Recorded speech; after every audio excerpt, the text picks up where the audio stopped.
When he says it, he means it, and you don't get to bend it and twist it to what you want. That's the whole point of Deuteronomy 8:2. He's allowing you to walk through this wilderness walk so that you can prove whether or not it's in your heart to do what he says. I focus a lot on the commandments, but ultimately it's about people. It's about living together forever with people.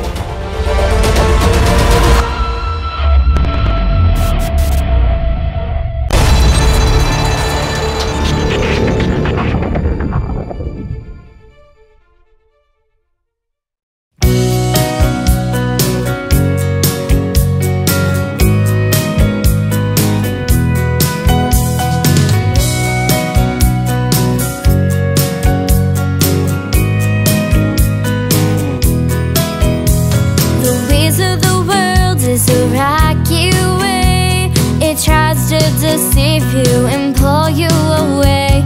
The wisdom of man is unrighteousness, but the wisdom of Yah is all you need. But sometimes it's hard to be wise, so pray. I want to be wise in your eyes, but all of these lies are surrounding me. I'm blind to your light, and all these people in my way. They make my path unrighteous.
All right, Shabbat Shalom, everyone. Shabbat Shalom. All right, you all rise for the sounding of the shofar.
Amen. Amen. All right, we'll begin by singing praises to our King.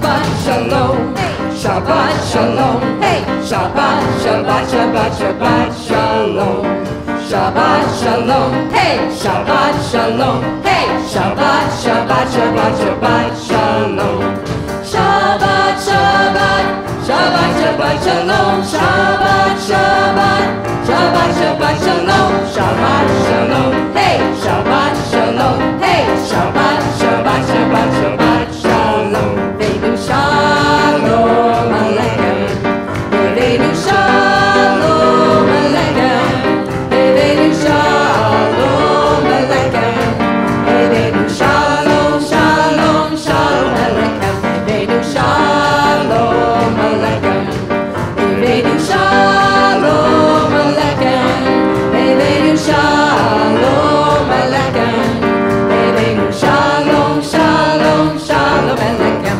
Shalom, Shalom Yerushalayim, Shalom, Shalom Yerushalayim, Shalom, Shalom Yerushalayim, Shalom, Shalom Yerushalayim, Shalom, Shalom, Shalom, Shalom,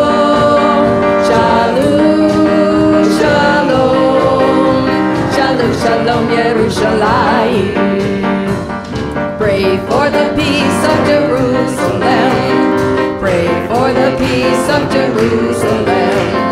Pray for the peace of Jerusalem. Jerusalem shall live in peace.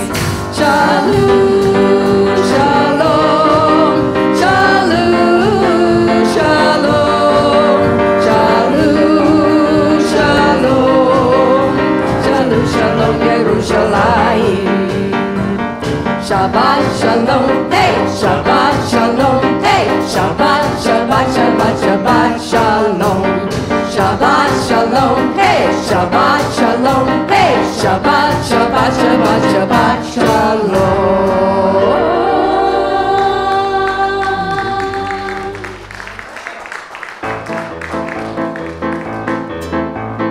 Come, let us go up to the mountain of Yahweh and to the house of the God of Jacob.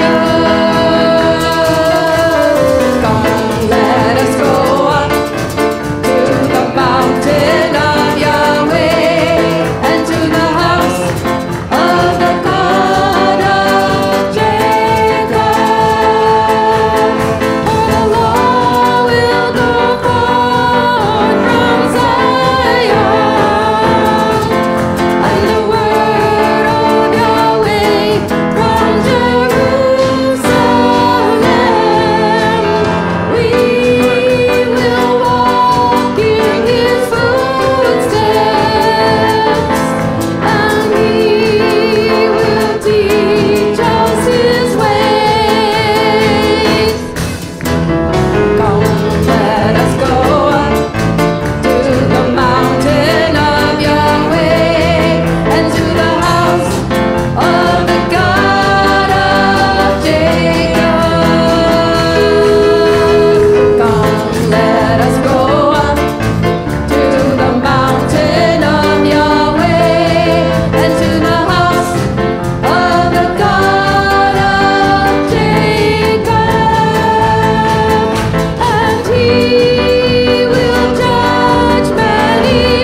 Behold,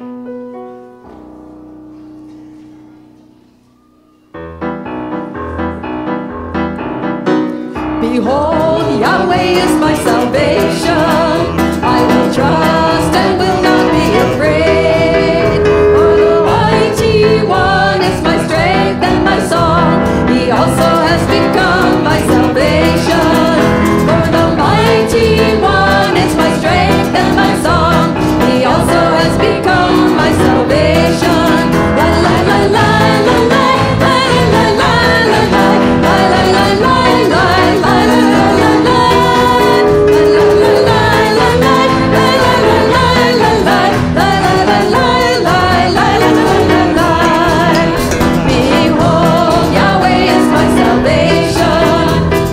Trust and will not be afraid.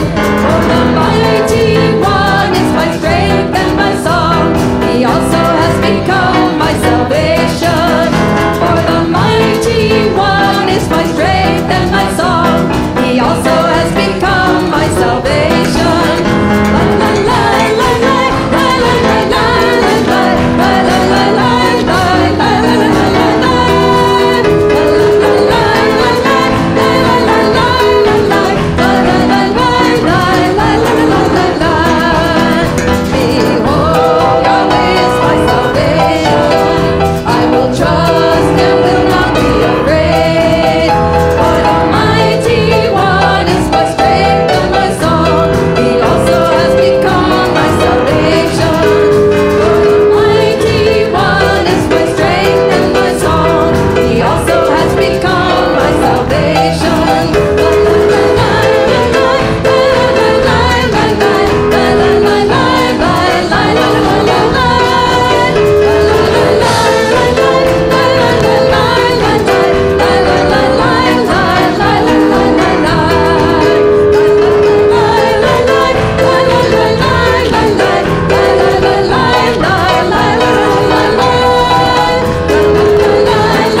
Come, let us praise the Lord and sing him a new song.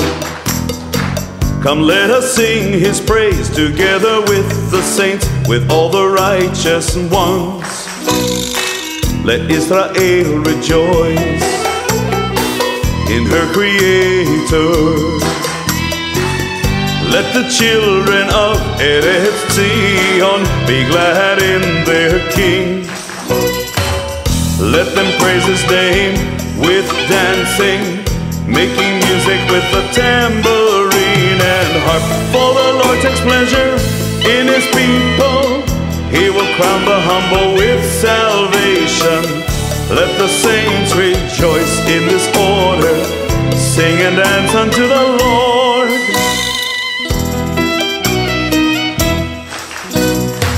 Come, let us praise the Lord and sing him a new song. Come, let us sing his praise together with the saints, with all the righteous ones. Let Israel rejoice in her Creator. Let the children of Eretz Zion be glad in their King. Let them praise his name with dancing, making music with the tambourine and harp. For the Lord takes pleasure in his people. He will crown the humble with salvation. Let the saints rejoice in this order, sing and dance unto the Lord.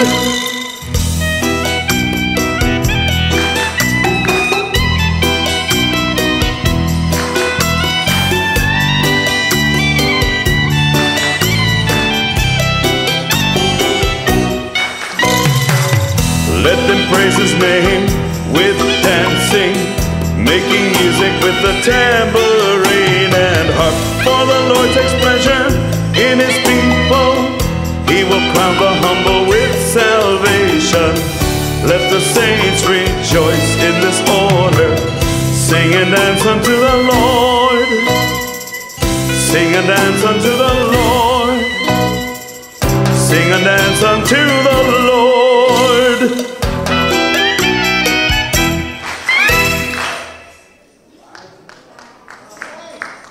Arise and shine.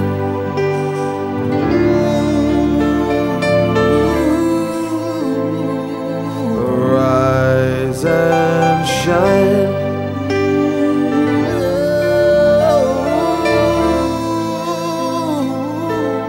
Arise and shine, for thy light is come. The glory of the Lord is seen upon thee. And the nations shall come unto thy light, and kings to the brightness of thy rising. Lift up thine eyes round about and see, they gather themselves all together. So arise and shine, for thy light is come. Arise and shine, for thy light is come. Arise and shine, for thy light is come. The glory of the Lord is seen upon thee. The glory of the Lord is seen upon thee. And the sons of those who afflicted thee, and all who have despised you will bow down. Then they shall call you the city of the Lord, Zion of the Holy One of Israel. So arise and shine, for thy light is come. Arise and shine, for thy light is come. Arise and shine, for thy light is come. The glory of the Lord is seen upon thee. The glory of the Lord is seen upon thee.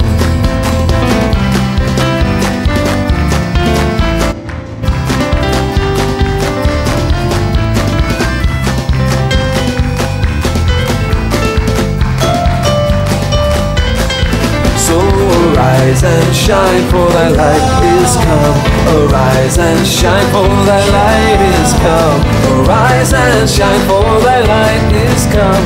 The glory of the Lord is seen upon thee. Oh, arise and shine, for thy light is come. Arise and shine, for thy light is come. Arise and shine, for thy light is come. The glory of the Lord is seen upon thee. The glory of the Lord is seen upon thee. The glory of the Lord is seen upon thee.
David, now we see, bringing us salvation. Root of Jesse, Lion of Judah, Judge of Israel. Now we praise you for your joy and love that never fails.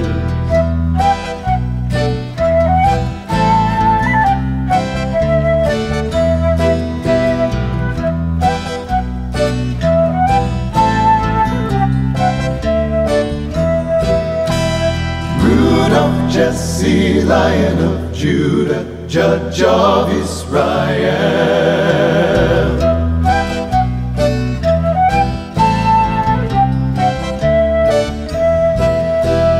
How I praise you, Lord, you're the rock of my salvation. You I praise from shore to shore, in all your creation. Let it ring from mountain tops, let my voice proclaim tender mercies of my Lord. Yeshua is his name. Yeshua is his name.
Yahweh,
When the mighty waters rise, the rain begins to fall.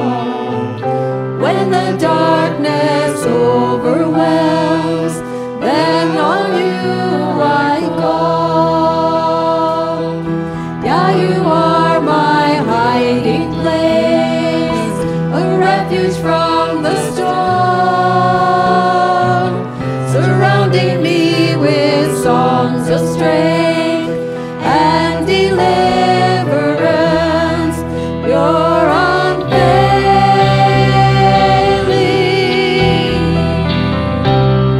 Love is true. You surround us. Trusting in you, you're unfailing.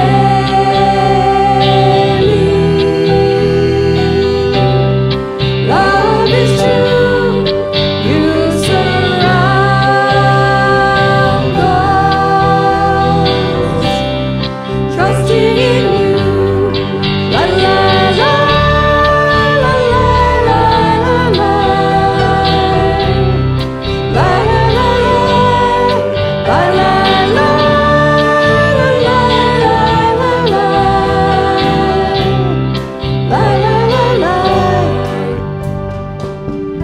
Father's eyes are on the ones who follow after him.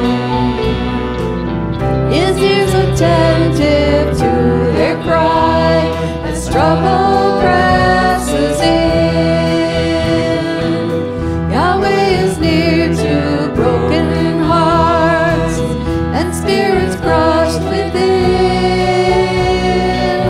He hears the prayer of those who hurt and delivers them. You're unfailing.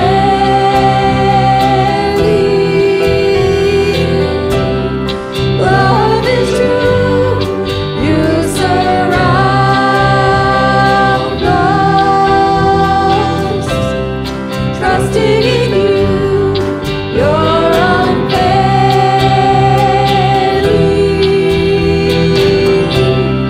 Love is true. You surround us. Trusting in you. La la la la la la la la. La la la la la la la la la la. La la la la. You are my hiding place, a refuge from the storm, surrounding me with songs of strength and deliverance. Yah, hear my cry.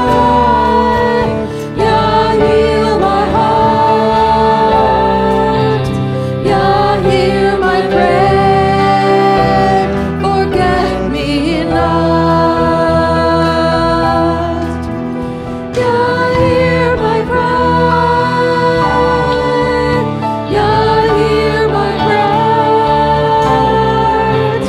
Yah, hear my prayer. Forget me not. Forget me not. Forget me not.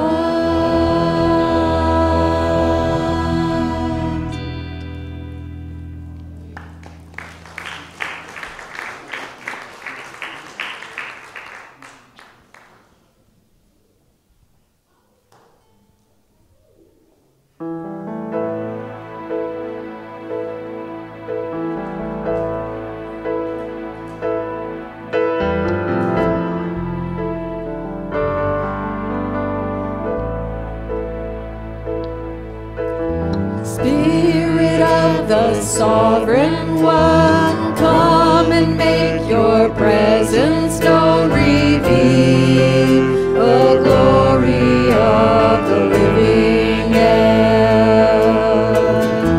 Spirit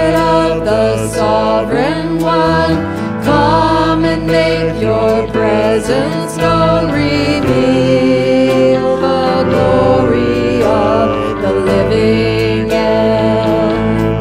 Let the weight of your glory cover us. Let the life of your river flow. Let the truth of your kingdom reign in us. Let the weight of your glory, let the weight of your glory fall. Spirit of the sovereign one, come and make your presence known, reveal the glory of the living end. Spirit of the sovereign one, come and make your presence known, reveal the glory of the living end. Let the weight of your glory cover us. Let the life of your spirit flow. The truth of your kingdom reign in us. Let the weight of your glory, let the weight of your glory fall. We do not seek your hand. We only seek your face. We want to know you. We want to see you. Reveal your glory in this place. Let the weight of your glory cover us. Let the life of your river flow. Let the truth of your kingdom reign in us. Let the weight of your glory, let the weight of your glory fall. Spirit of the sovereign one, come and make your presence known, reveal the glory of the living end. Spirit of the sovereign one, come and make your presence known, reveal the glory of the living end. Let the weight of your glory cover us. Let the life of your river flow. Let the truth of your kingdom reign in us. Let the weight of your glory, let the weight of your glory fall. Let the weight of your glory, let the weight of your glory fall.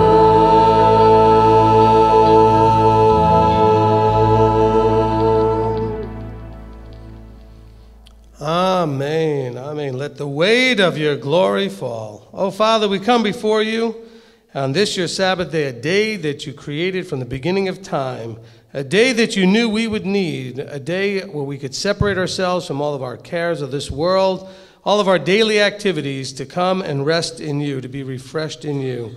Father, we just come before you now, recognizing you as sovereign, as king, as having rulership and authority in all that exists, and especially in our lives.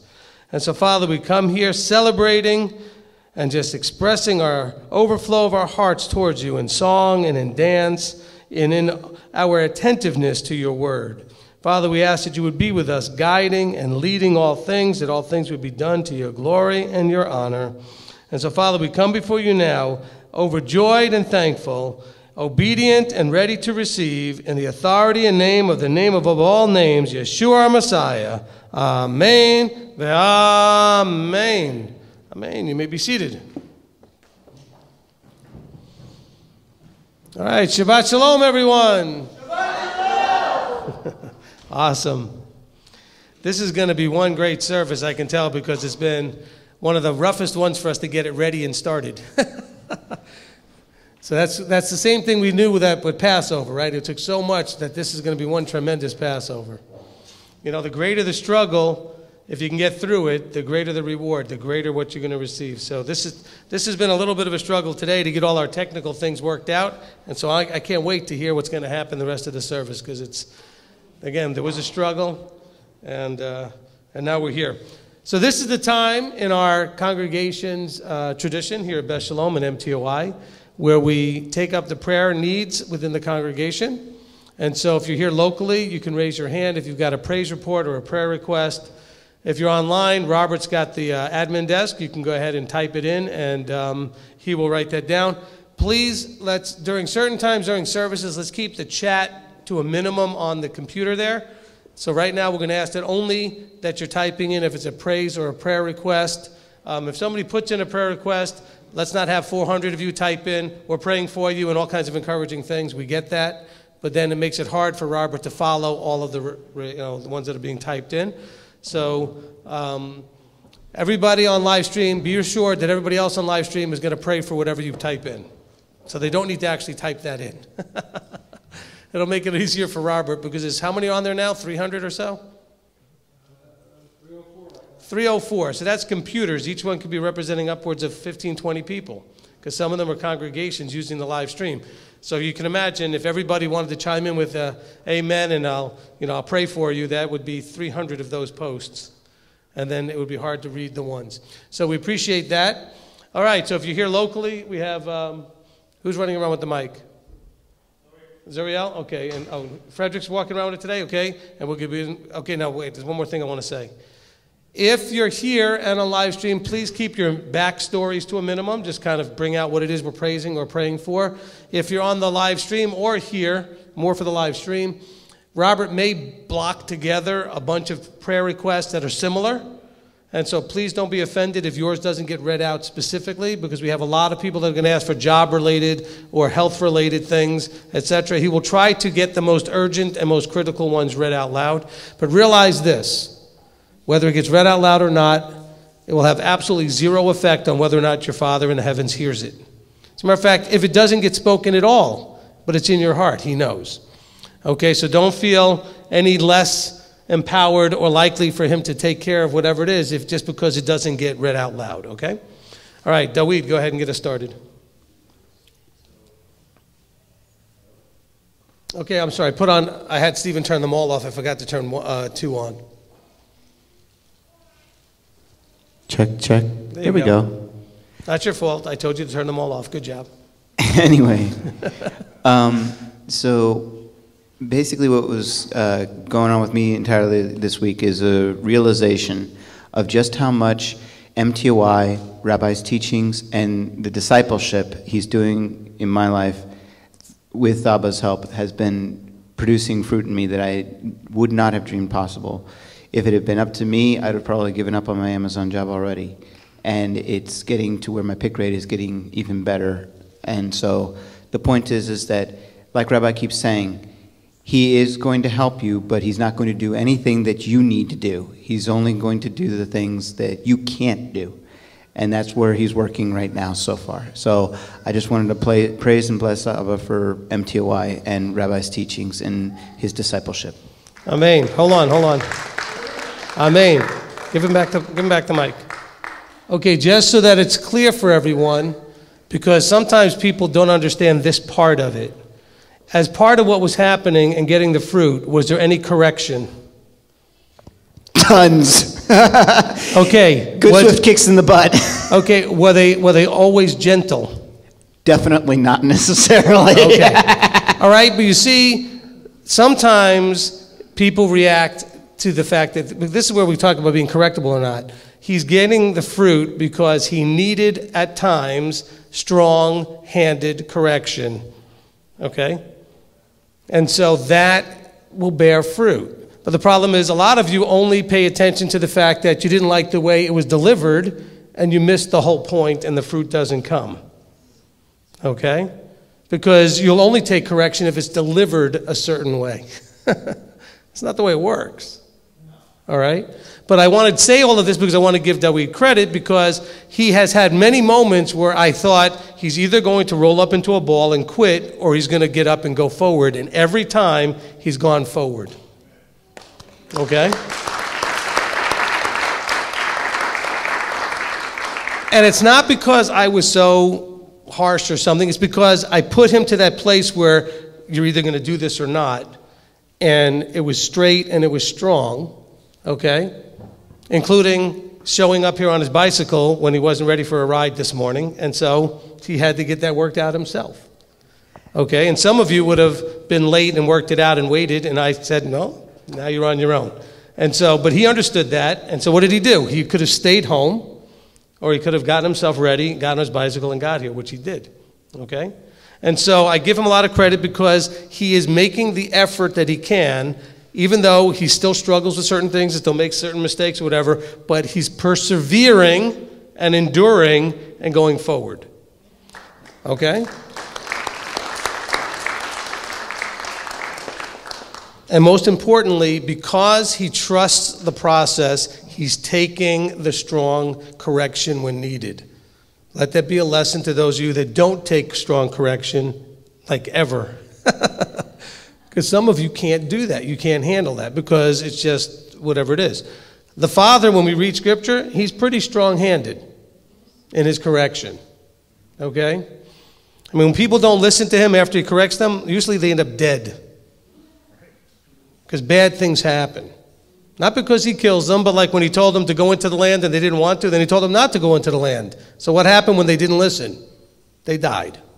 Okay? So he's pretty strong-handed as well. Why? Because he wants you to know that he has the right answers and he's doing the right processes. And if you find a teacher that you're going to trust, and you're going to have to give that a chance and really trust it. And so I really believe that he's a great person to talk to and get his testimony of what his experience has been in trusting and working with a mentor and a discipler and seeing the fruit, because he has held on to a job which is big, a job that has been a struggle, a job that he certainly could have just given up on and quit many times, and now he's actually doing well. But that took a lot of, by the way, he didn't just get the strong hand, he got a lot of encouragement. You got a lot of focus. You got a lot of, I believe you can do this. All right? So there was a lot of that as well. So just realize that there wasn't just,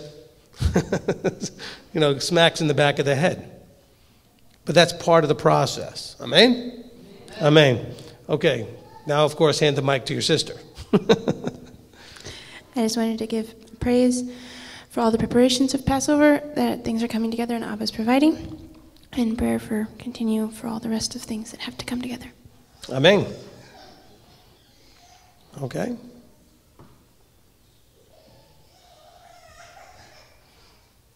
Okay, Tricia?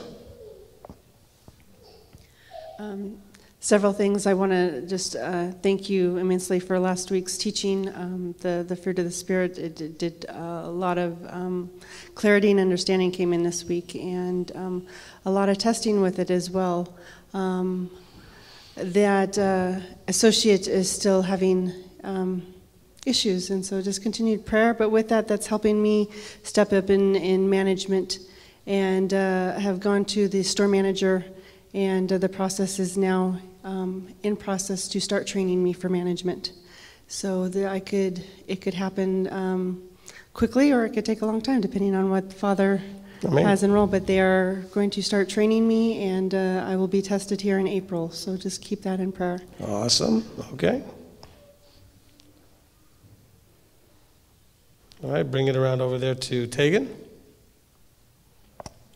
So, he's like all casual now with the mic. So, I did not go to a dentist appointment on March 1st like I was told, so I want to pray for that. Okay. Christine? Whoop. I would like to ask for prayers for my brother and sister-in-law. They're having their first baby, so it'll be the first grandchild for my mom. And then I'm going to be driving up to Cincinnati to see them. So pray for safe travels. And I think right now they're getting like 5 inches of snow. So, and I have some serious decisions to make regarding work. So if I could get some prayers for that, that would be nice. Amen.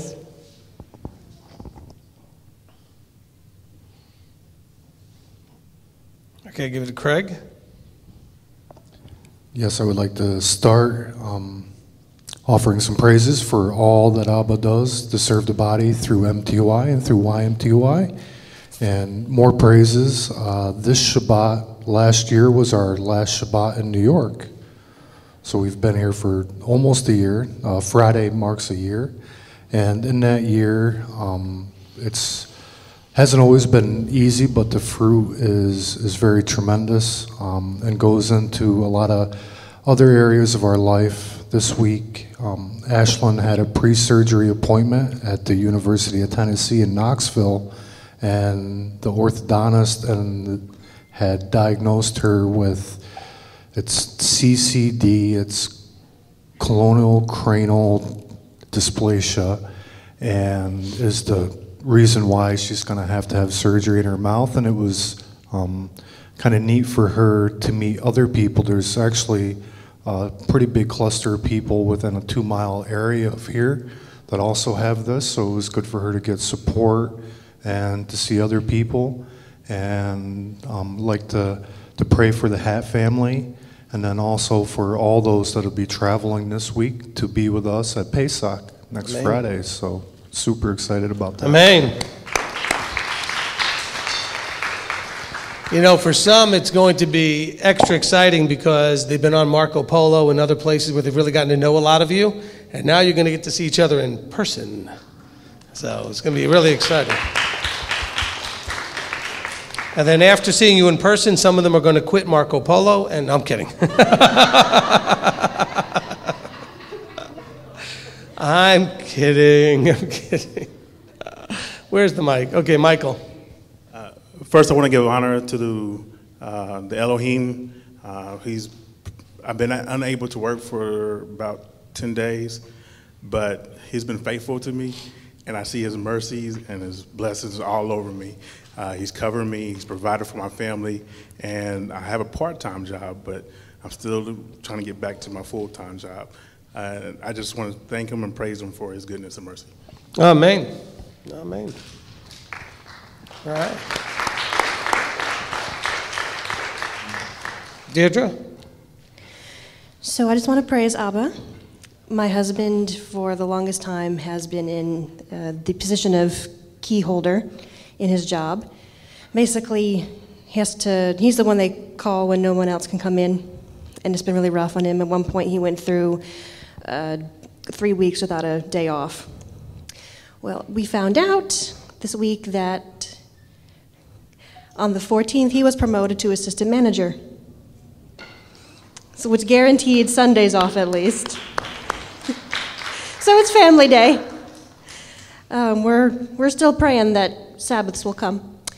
And Yahweh's just been so faithful to us, he's provided us an apartment as well.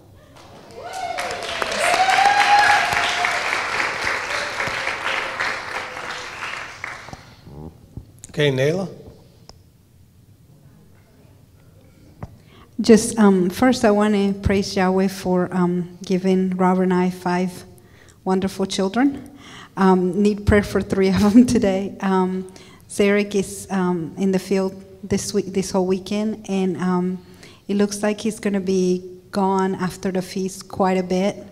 Not going to say where right now, but he's going to be gone for quite a while. So need prayer for him and Kristen and Xander. Zoe, she went to her appointment Tuesday, and somehow they didn't get the records from the ER till Wednesday. So Wednesday evening they called her, and Thursday morning they called her to say, oh, oops, you need an ultrasound right away. So we're still waiting on to find out if she's going to need surgery. She'll go for an ultrasound on Monday. And also the whole teeth, that's getting straightened out too. So that's a praise. And last one for our oldest daughter in Wyoming. They're going to hold off in doing any further testing for a little while on our grandson, Seraph. Apparently the insurance won't cover hearing aids, but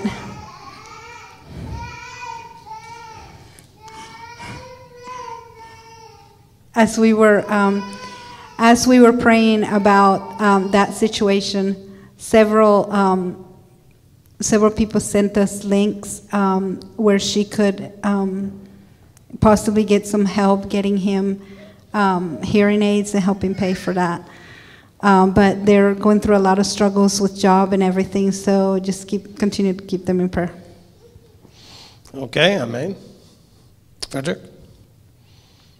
Okay, bringing it around. Rebbitzin Joanne. Oh.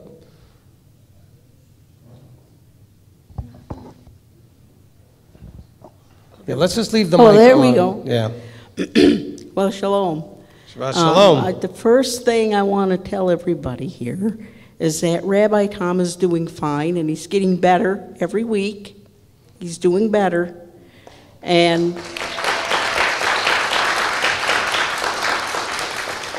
but today he is not here because the regulator on his tank would not work.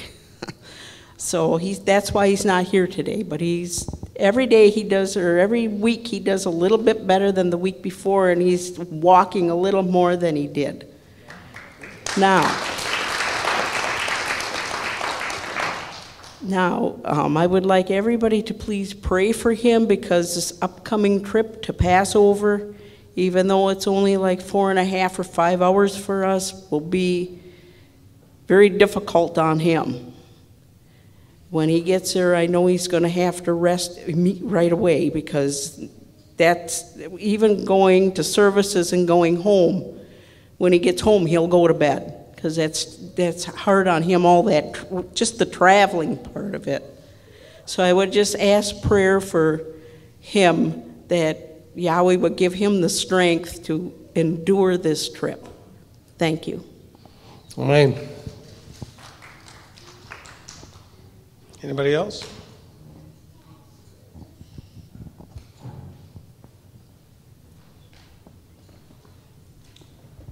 All right, Kirk? Why don't we just leave that mic on when we bring it between people? It's getting a little... Just want to ask prayer for my beautiful wife. She's, we're expecting tomorrow, so... Ooh. Yeah. Just ask for favor and safety. Thank you. All right, amen. Okay, Robert, Livestream. All right, the first one we have is from Bonnie Lee, who is echoing that.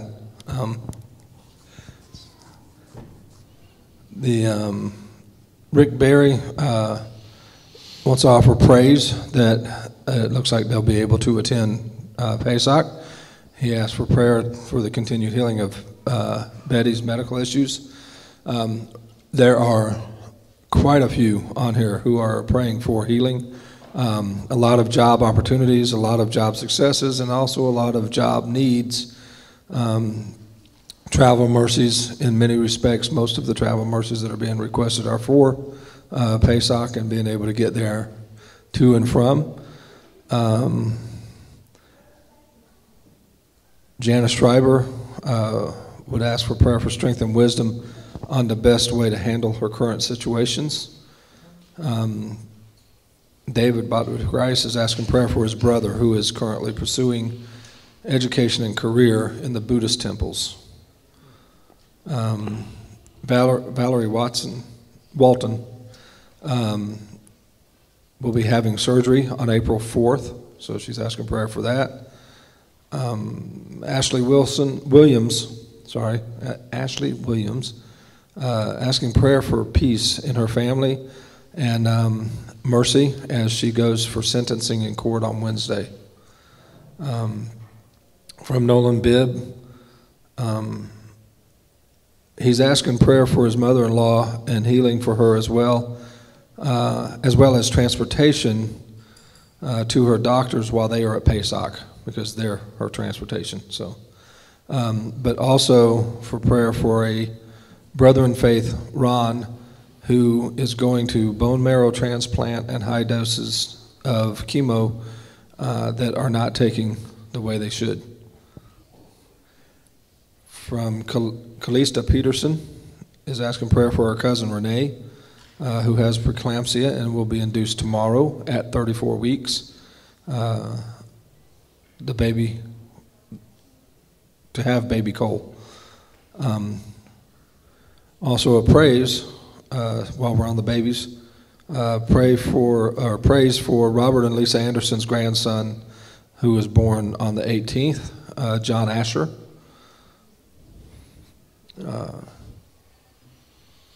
Leanne wants to give praise for the father's protection this week in a car accident. There were no injuries.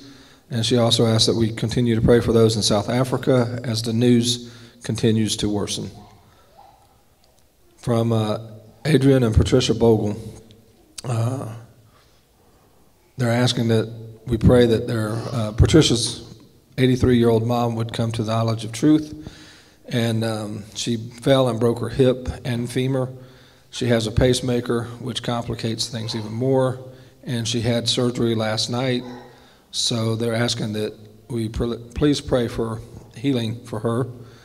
And also for Patricia. She was diagnosed with breast cancer this week, and they have a decision to make regarding the treatment, so they're asking for wisdom. From Leb Mashiach, the Adams family is at the ER currently.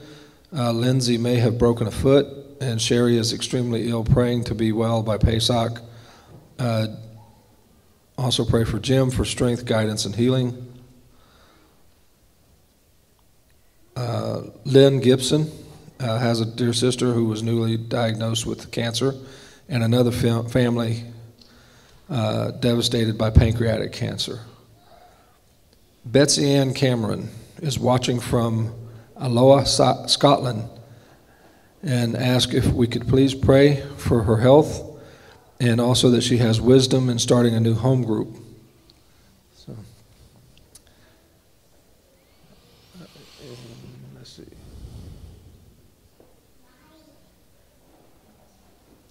From Ganadat Tan, he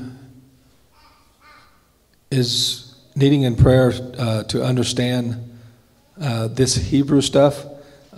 He was raised Christian and is very new to this part of it. I'm going to look back real quick. He said where he's from, but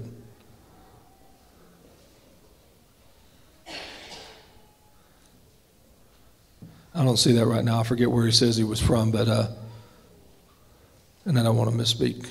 But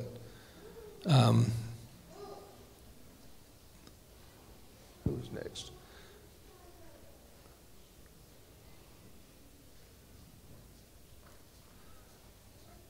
Kirsten Taylor is asking for prayer that her husband is able to come with her to the feast.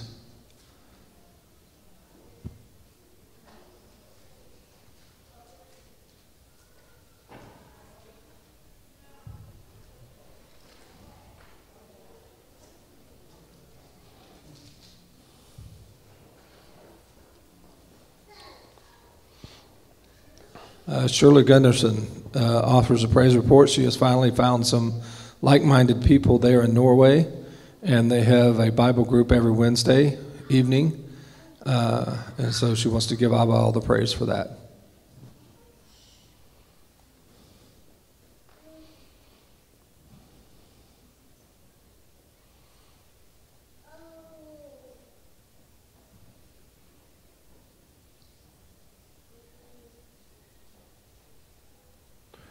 There are also several prayer requests in here for family members and children, especially adult children, who are not Torah observant, and prayers that they would come to understand that need in their life.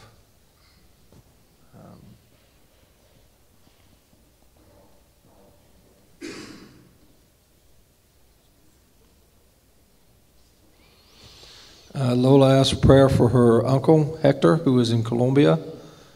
He was told that he has colon cancer, and his daughters and the family down there are very sad. She's also asking for her son to become obedient to Torah.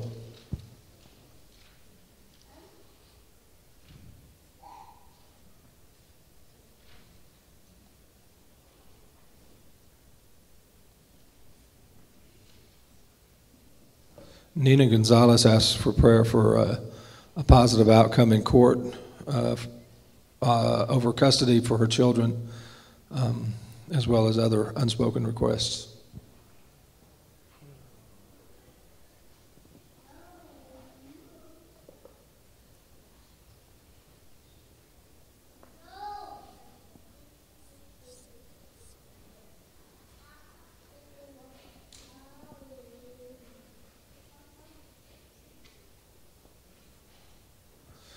Donna Schmitz also wants to give praise. She was given a new grandson, Peter, who was born on March 13th. So there were some issues during the pregnancy, but he was born healthy.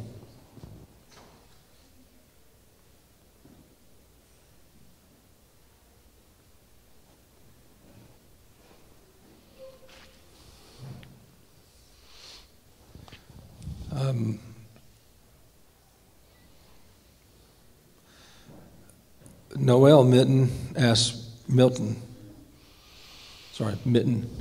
asked for a prayer for her husband that he be delivered from addictions that he is suffering from.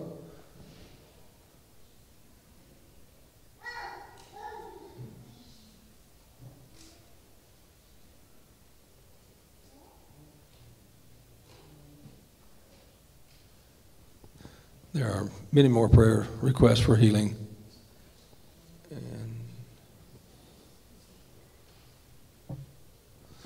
David Jacobs asked prayer for his marriage and his family.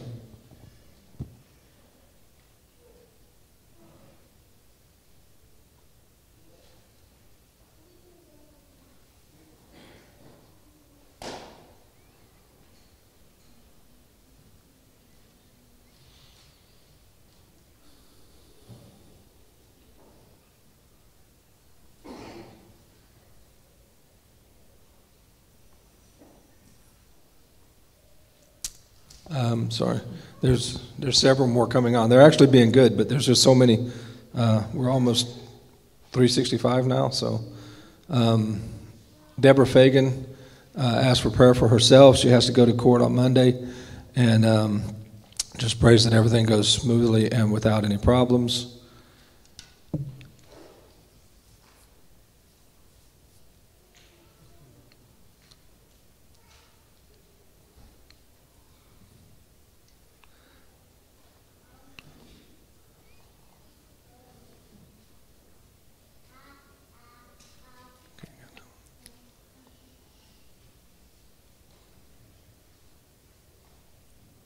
Okay, I think I've caught that up. Like I said, there's several more that were unspoken and several more that for healing and transportation needs. Some of them are very severe in nature. Don Taylor added, Don Lon baby boy was born safe this past week. So.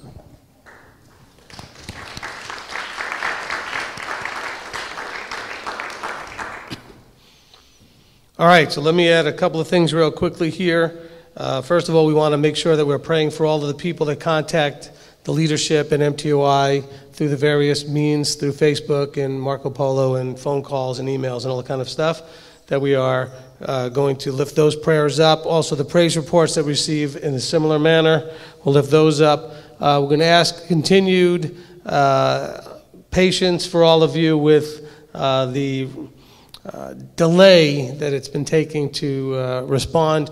You know, we still get people that don't understand the size of the ministry, so they'll email and then either the same day or a day later get all upset because they haven't gotten a response yet. Okay. Although I have to say, I did show somebody the other day my multi-thousand email, and he showed me his 185,000. So I said, okay, you win. It was 185,000. I thought my 20 was big. Actually, I took one or two of the emails off my phone and said, no, it's only 10 and a half. It's 10,500.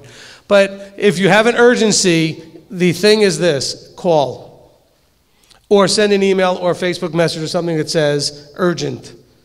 But when you consider the multi-platforms that I would need to check, Facebook pages, Facebook Messenger, emails, 2 or 3 different ones, and etc., Marco Polo's, it's very hard to keep up. So please be patient. That's part of my prayer. Also, I want you to pray for, and keep in mind, and this is part of the announcements as well, you know, we are here this week. We're not here for the next 2 weeks, right, because we're going to be at the feast site, so there will be no services here. We'll stream it from Black Mountain, North Carolina, but there will not be services here on the 31st or on April 7th, all right? But in April, we will then have the rest of the month here. It's not real clear where we're going to be the first week of May yet. We're going to see if we could be here just one more week. The last 3 weeks in May, it looks like we have things worked out over at Southern Adventist University to be in the same place we did Purim. All right? So we've got that worked out. And it also looks like we may be working something out. Did we get anything back from Collegedale Academy or no? Not yet. Okay. And so we may be at your old school. She's making it look like you don't want to do that. No. Well, just to use the auditorium or whatever. So, and so we're still waiting to hear back from that. So we're semi-homeless. Okay, so let's keep that in prayer that we can find some place to use at least for an extended period of time. And it's possible that if things could work out at one of these places, they could give us a reasonable extension of time. In the meantime, also, I want you to pray for our property situation and what we're looking to purchase. Here's the situation.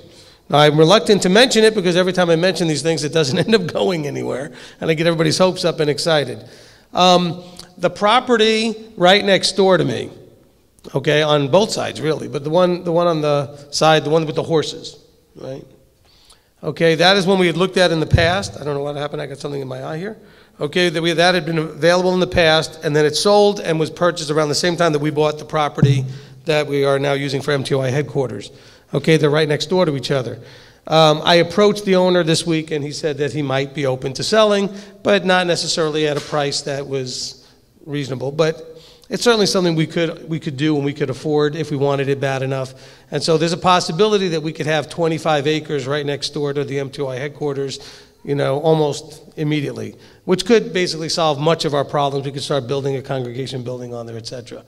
So just ask Abba to guide us in how we want to deal with that, because we would be getting a little less of the property than originally was there because he wants to keep some of it, and the price is not where I would have liked it to be. It's the same price I didn't like when it was for sale originally. Although it did go down to a price I would have taken, we just didn't know about it, and then he got in there and bought it. So, hey, that happens, whatever Abba allows it to be. We're also prayerfully hoping that the person on the other side, who's got another 21 acres, may be open to selling that as well, and that would be one big continuous property with us where we are right now in the middle of both, and that would add up to about close to 50 acres. Okay, 21, 30, yeah, a little over 50 acres, okay?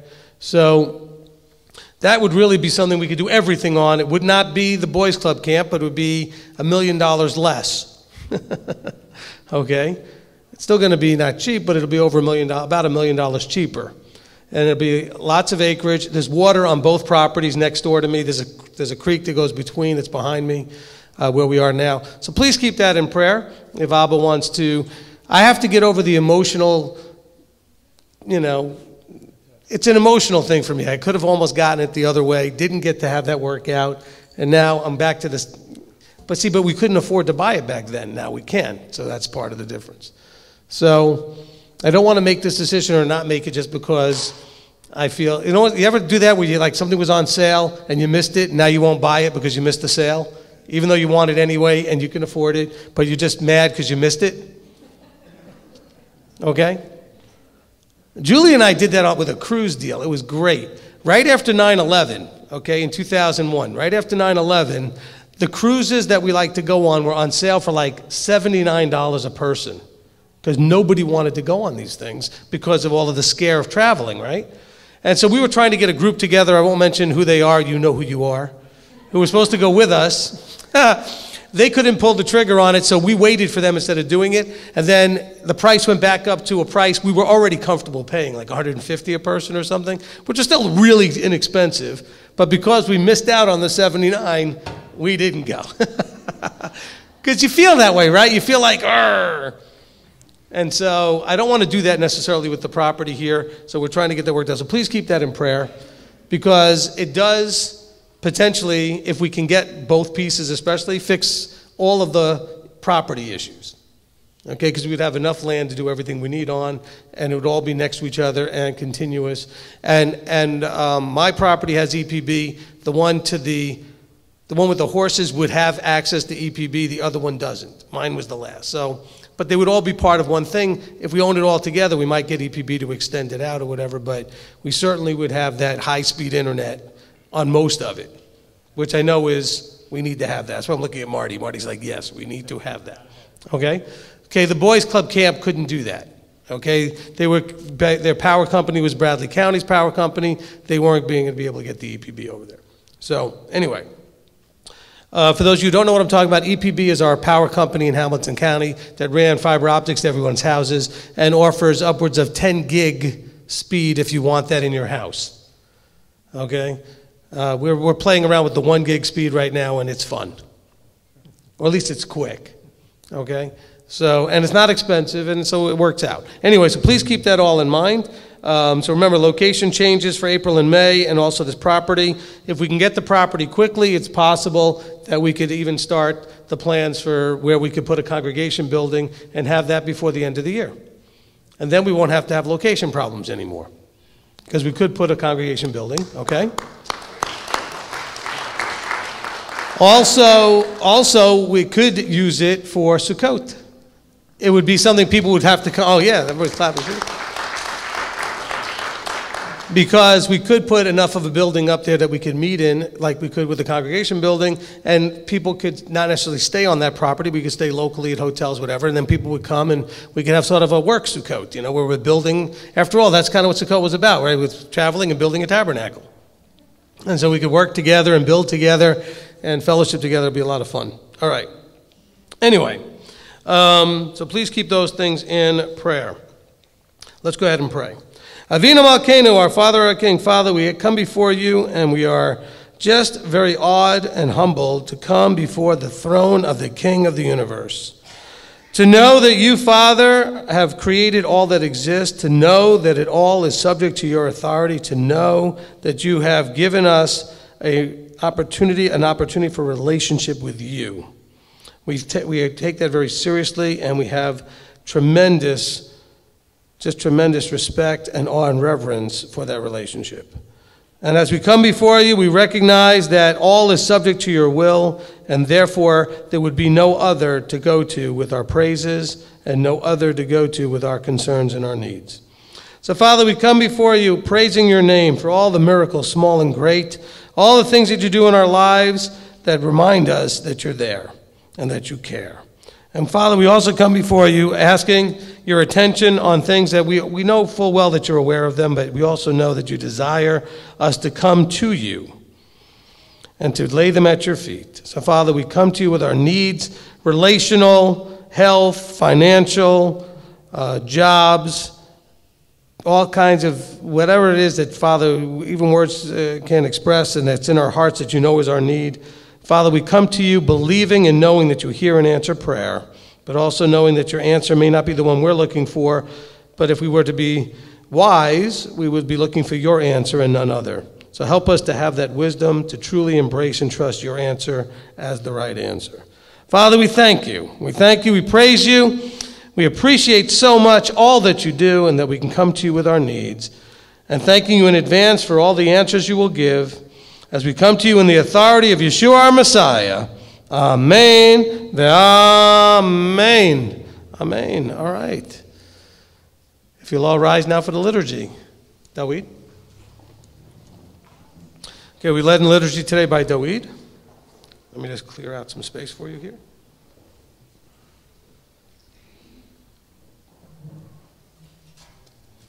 You can, I know you like to hold the mic, so you can do that.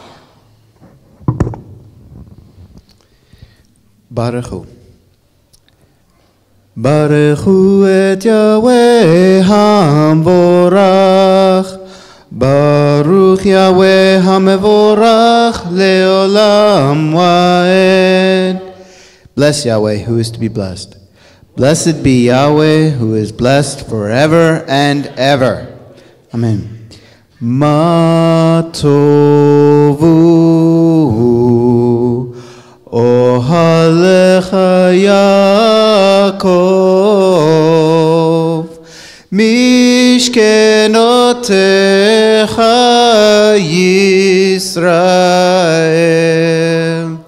How goodly are thy tents, O Jacob,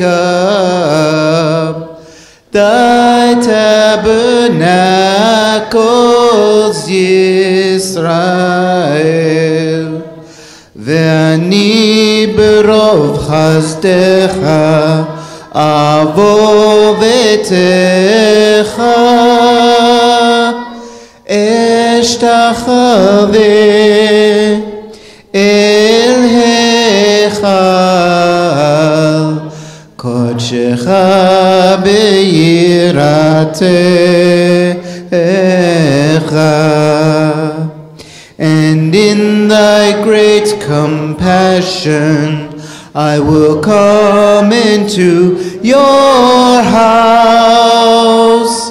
There I will bow. There I will fear thy holiness, O Yah, O Yah. Shema. Shema Yisrael, Yahweh Eloheinu, Yahweh Echad. Baruch Shem Kevod Malchuto Leolam Va'ed. Hear, O Yisrael, Yahweh Eloheinu, Yahweh is one. Blessed be his name, whose glorious kingdom is forever. Ve'ahavta. And you shall love Yahweh your Elohim with all your heart, and with all your being, and with all your might. And these words which I am commanding you today shall be in your heart, and you shall impress them upon your children, and shall speak of them when you sit in your house, and when you walk by the way, and when you lie down, and when you rise up, and shall bind them as a sign on your hand, and they shall be as frontlets between your eyes, and you shall write them on the doorposts of your house, and on your gates. Ve'ahavta l'recha kamocha. And you shall love your neighbor as yourself. Mi chamocha. Mi chamocha belim Yahweh. Mi kamocha nedar bakodesh. Nora tehilot Osefele, Osefele.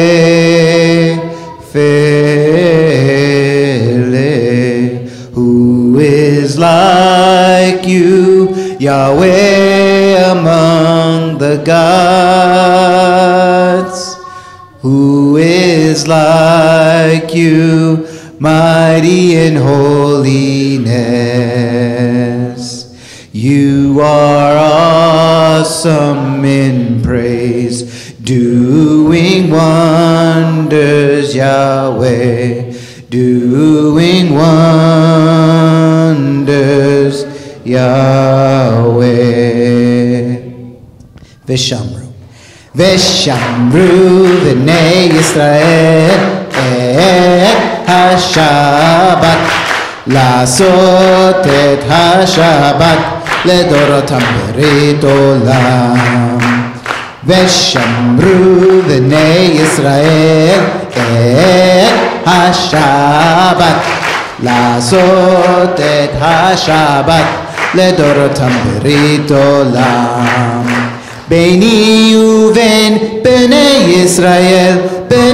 ישראל אותי לעולם. ושמרו בני ישראל את השבת, לעשות את השבת לדורותם ברית עולם. כי 6 ימים עשה יהוה את השמיים ואת הארץ, ושמרו בני ישראל את השבת, לעשות את השבת לדורותם ברית עולם. וביום השביעי שבת וינפש, שבת וינפש, שבת וינפש, ושמרו בני ישראל את השבת, לעשות את השבת לדורותם ברית עולם. Together, and the children of Israel shall keep the Shabbat, to make the Shabbat throughout their generations an eternal covenant. Between me and the children of Israel, it is a sign forever that in 6 days Yahweh made the heavens and the earth, and on the 7th day he rested and was refreshed. Amen. Amen. Okay, we're going to go ahead and bring up the chuppah. And children, just wait until we get that set up, please.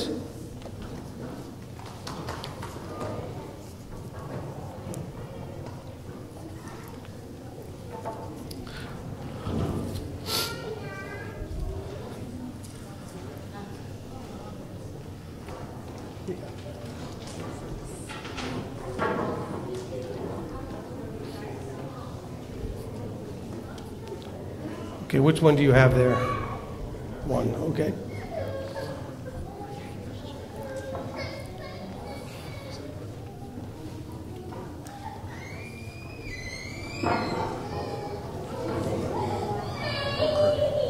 Michael, just go ahead and grab a pole, please.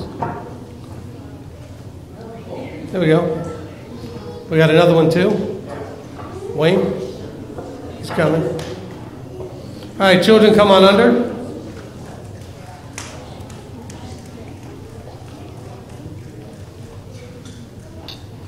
Awesome.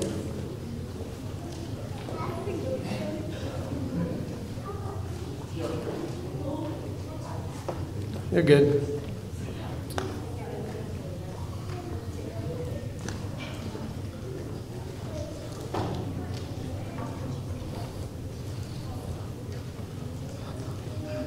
All right, if you'll extend your hearts and hands to the children, we led in the prayer over the children by Craig Lane. Our Father, our King, we come before you thanking you for all that you do. For us as your children, for you are the good Father, you are the provider, you are the King of Israel. We just can't thank you enough. And we, as the parents, we ask that our lives show signs that our children and the children around us that see us will do what will be required by them to find you, that you will find them, that we know as our children grow older, it's not easy to let them find you, to have their own experience with you. but we know by our walk that you will put before them what is required for them to find you, and we thank you, and we ask for covering for those children that are far, that may be struggling, that may be in the hospitals and surgeries, and that you will present yourself to them as well. And we thank you for all the tools that you have given us here, especially within this congregation, that allow us to show our children who you are. We ask that you be with their teachers today and with their teachers always. And we thank you most of all for the word that you have given us that guides us and leads us in your way and on your path. And we just thank you with all the authority given to us by your Son, Yeshua HaMashiach. Amen. Amen. Amen. All right, children, this way towards me. You are dismissed to your class, or classes. Gadol class, you're staying in here. Okay, Gadol class, you're staying in here. So go ahead back and find yourself a seat, get out your pens and papers and get ready for class like we did have last week. Let me get out of the way here.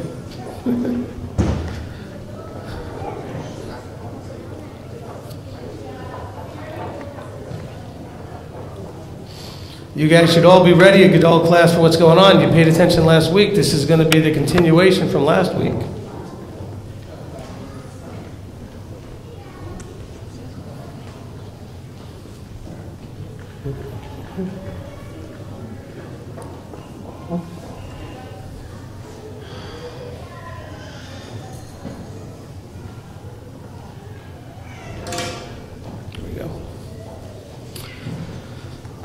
All right, you may be seated. And thank you for those of you that waited for me to say that. All right. Hamaseh v'hatruma, the tithes and the offerings. I gotta turn to the page here. We got the book closed. The purpose of tithing, as we understand it, is to always put Yahweh first in our lives, is also for us to appreciate His abundance and blessings that He pours out on us. The purpose of tithing is to then motivate us to be doing the tithing. Okay, so that we show our appreciation for Him, and we also demonstrate our desire to put Him first. Blessed are you, Yahweh Elohim, King of the universe, who commanded and made promises to us concerning the tithe and the offerings. May you open up the windows of heaven and pour out a blessing that cannot be contained as we walk in these mitzvot and these commandments. Amen. Now, we don't take up a formal offering here at the congregation. We do have a box on the back table by the CDs. We'll explain all that here in a minute. But we do always want to pray for those that are tithing and putting in the tithes and the offerings. All right, announcements time. So along the same theme, if you would like to donate to the ministry, if you're on the live stream, you could always do that actually, I think, on the live stream. Also, we have obviously donation buttons on our website as well. And so those are ways that you could support. There's also a way that you could support the ministry without costing a single penny more than you already spend. We're part of the 2 programs with Amazon.com. We're affiliates, which means that we can put a link on our website. And if you click on the link from our website, it lets them know you came from us, and they give us a referral fee based on what you buy. So that's a great way if you happen to like Amazon to support the ministry without spending any more money than you normally would. I don't know about you, but I happen to like using Amazon quite a bit. But if you don't, it's okay. What I'm not doing is I'm not suggesting you do it today. All right, wait till it's no longer Sabbath. But if you do happen to use Amazon, take the extra few seconds, please, and go to our website and click on the link under the Shop with Amazon link on our website. It's under the support tab. Or if you would rather, you could be a part of the Amazon Smile program, which is smile.amazon.com. And that program allows you to select a ministry or nonprofit that you support through your purchases. And then you will then go into that portal instead of your normal Amazon portal to go to Amazon. You would go to smile.amazon.com. It will tell you on the top of the page on the left there that you are supporting MTOI if you select it. Now, the first time you go in, it's going to ask you to pick the group that, you don't have to do this every time, pick it once. unless you want to change, the ministries. Hopefully you don't. But you would tell it, type in MTOI. Don't spell out Messianic Torah Observant Israel. It won't figure that out. But the 4 letters, MTOI, and then you can select us. So that's ways you can support the ministry without spending any other money there. Appreciate that, all of you. If you are going to use the donation box on the table back there, that's also where our CDs are. Let me explain for anybody that's new, since we have not really been setting them up like we have in the past, but this week I had Stephen lay them out. It's nice and clear for you. So the way the CDs work is that you have some that are individual teachings. I know that seems kind of strange since you don't remember me doing anything individually for a long time, but if it's a teaching like the What Are You Thinking teaching, which is now not yet complete, all of those individual teachings are in individual stacks by part, so part 5, part 6, part whatever it is. Then there are those that are in clear plastic sleeves, and the clear plastic sleeve has got a CD in the front and the back. This is going from the offering box to the right. So you're starting off with the single teachings, then the ones in the sleeves that are 2 parts, front and back, and then the ones that are more than 2 parts are in a rubber band. Please take the entire set in the rubber band. That's why it's rubber banded. It's not like we forgot to take all of the part 1s that were in the rubber band or part 2s. The whole rubber banded set is one set. Okay? So then you have that going to the right. All right. So that should take care of it with the CDs. Somebody asked me this the other week, how much are the CDs? They're free. Not just because it's Shabbat. Well, we just never charge for them. So the CDs are free, but they would be free anyway on Shabbat. Also on the table there by the offering box are a couple of business cards. One's mine, one's Robert's, in case you want to find out how to contact us, etc. Okay. Looking at my notes here, I want to welcome our guests. Most importantly, I want to first welcome and introduce to you my brother-in-law, Costa, who's here with his family. And that's Julie's oldest brother. Okay. So if you want to know all of the dirty and know the low-down stuff about my wife, no, I'm kidding. Don't ask her brother. No. That's her oldest brother. Anyway, but they're here on their way down to Florida, and so they got to stop in with us this week, and that's wonderful. We always appreciate family stopping by. So any other guests here? Also, we'd like to help you feel welcome. We've all been guest places where we were kind of ignored because people weren't sure if you're ever coming back, and why put any attention on somebody that might not be coming back? Well, this is supposed to be family, right? And if it's somebody who is maybe not family yet, but they're thinking about becoming family, we ought to treat them in a way that they may want to be part of this family.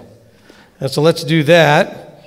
Today after services, you're all welcome to join us for our oneg. The word in Hebrew means delight, and that's what we will be doing as we eat together. And so that's our sort of potluck family fellowship meal that we'll do after services. This week we're in the hub, okay, just right back here in the little hub cafe area.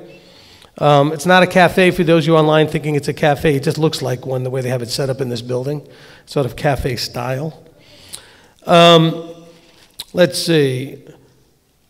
What's next up there? Calendar. Okay, so before we get to calendar stuff, I do want to mention cookbooks. Okay, I know I didn't have a slide for that, but we do have the new cookbook being compiled at this point. We're starting to receive recipes.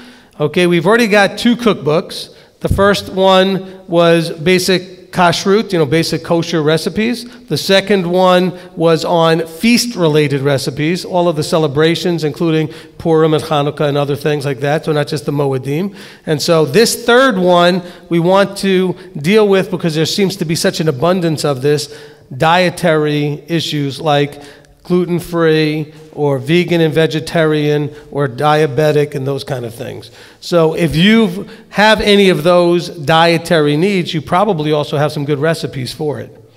All right, so please submit your recipes so others can share in it. Here's the important thing, though. They need to be your recipes. Now, you may have gotten it out of a book, and that's fine, but maybe you tweaked it a little bit to make it your own. Okay, but we don't want to publish already published recipes and get ourselves in any kind of trouble publishing, somebody else's recipe. Okay, so either it's got to be something you came up with yourself, or that somebody else came up with and you have your own little spin, just little change, 1 little, 2 little changes, boom, it's your own unique way of doing it. That's what we're looking for, okay? And so please submit those on the MTOI page, on the home page of the website. there's a series of little purple bars of like quick links. One of them says cookbook submissions. All right, so click on that and go ahead and submit your cookbook recipes. And we're hoping to have that cookbook out, I don't know when, but certainly in time for Sukkot. Okay, certainly in time for Sukkot. All right. The other 2 cookbooks, by the way, are available, and they're fabulous. We've actually on our second printing of them, which is pretty exciting. So whatever we printed out the first time. And there's also extra really helpful tips in the cookbooks about kashrut, about cooking, about all kinds of wonderful things. So it's really a very, very good book. All right, now I have to say I have not yet tasted every recipe, although I should set that as a goal. But the few that I have tried have been awesome. And so we do use the cookbooks. How many of you use that cookbooks? I got a couple of hands out there, people who use the cookbooks. Good. All right. Let's see. So, calendar stuff, upcoming stuff. So, the first thing before we even go to what's on the screen here, today after services, I'd like to have a media meeting or an audio-visual meeting. Okay, so all of you that help on any level with the cameras or the music or the sound, okay? Not the people who actually are on the stage singing, everybody else that has to do with the equipment, all right? So I want to just have a quick meeting and talk about, now if you are not a part of that, but would like to maybe volunteer to be a part of that, come to the meeting, okay? We are looking for 2 things. One is we want to build a bigger and stronger team of people that are, we randomly have some people that have volunteered and some that have been consistently volunteered for quite a while. But you know what? What if somebody doesn't show up because they're sick or something happens and then we need backups to everything? So we really would like to get more officially organized in the audiovisual area.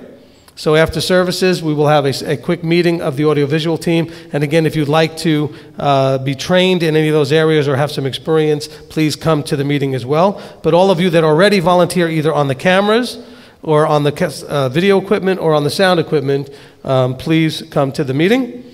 Also, tomorrow, I don't think we put this on the screen, but tomorrow we are relaunching the Parsha Pearls Passover Special Edition. I know we had this already, but we're putting it again because there's no Torah portion this week. Okay, because this week the Torah portion is always for the upcoming Sabbath, and this upcoming Sabbath is Days of Unleavened Bread. It's actually the first holy day for unleavened bread. So we will be relaunching for those of you that would like to see that up there. So it's not a different one. It's the same one we did a week or 2 ago. When did we do it already? Oh, last year's. Okay, this is a relaunch of last year's, okay? So the Passover one will be relaunched tomorrow on the YMTY page on the MTY site, okay? YMTY page. All right. Now we're up to the regular announcements. So tomorrow also is Big Meetings Day. So it's like meetings all day. 10 o'clock a.m. Eastern Time is the South Africa Leadership Meeting. So those of you in South Africa who are getting this message, you should have also got an email from Robert about with the links and everything. So that meeting's at 10 o'clock Eastern Time here. Then at noon is the regular Leadership Council meeting. And then 8 o'clock Eastern Time is our general session. Okay? And the general session is open to everyone. The other ones is only open to people that got the email invite and you have the links, etc. Because that you know who you are if you're in the leadership. But if you are connected in any way with MTY or just wanting to learn more about us, maybe you've got friends or family that have been asking a lot of questions and they're curious and interested, well, they can get a lot of information coming to a general session, okay? Where they can come and see the leadership interacting with the people. General session is kind of like a combination, I jokingly call it like a family reunion where we all get to know each other a little better. A sort of a town hall meeting where we discuss where the ministry's going and what we're doing, and we get feedback from you guys about maybe things you'd like us to be doing, all right? The whole Parsha Pearls program came out of that. We were doing only something here locally, and people kept asking for something that we could do everywhere, and so that came up at enough general sessions that we got on it and we put it together, and it's been fabulous. Okay? And then the last part of it, we jokingly call group therapy. There usually comes up some topic that we could all use and benefit from, something we could all glean something from. It often comes out of the earlier parts of the meeting. It's not something I always come prepared with. Something may come up earlier in the meeting that I say, hey, that's a great topic. Let's go ahead and do that at the third part of the meeting. Now, because we're heading into a holy day, I probably it would probably be a good idea to cover some things to do with that. Getting our mindsets and our hearts, etc. ready. Did I make a mistake there? I scratched my beard without my coin. I'm sorry. I used my hand. Why would I do that? No, I'm kidding. So we will probably talk about the upcoming feast at the meeting, okay? Now here's a change that's going to be coming up, and this is important that you often go to the MTY website and check the calendar often.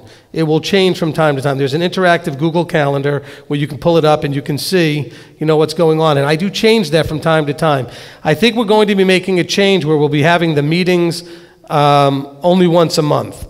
Okay, so we'll have a leadership and general session the same weekend, once a month, instead of having every other week, because it's getting to be really tough to get all these other things done that we're doing, having the meetings every other week. Especially when the leadership meetings now are running 3 hours and longer. So might as well make that one day, meeting day, once a month, and we'll just have our meetings all day, and that's fine.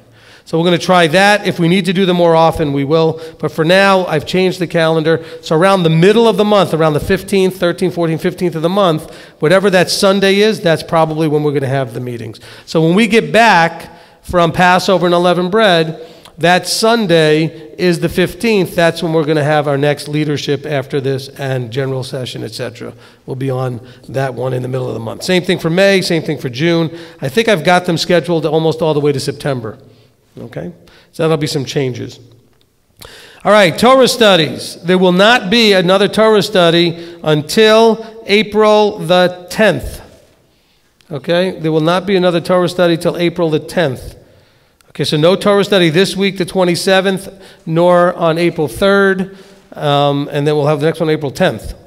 Okay, I think I got the date right on that. Let's see what else I've got here. And then, of course, March 30th through April 8th is Passover and Chag HaMatzot, unleavened bread. We're doing that at Black Mountain, North Carolina, the YMCA Blue Ridge Assembly. And that's going to be starting with the Passover meal on Friday night.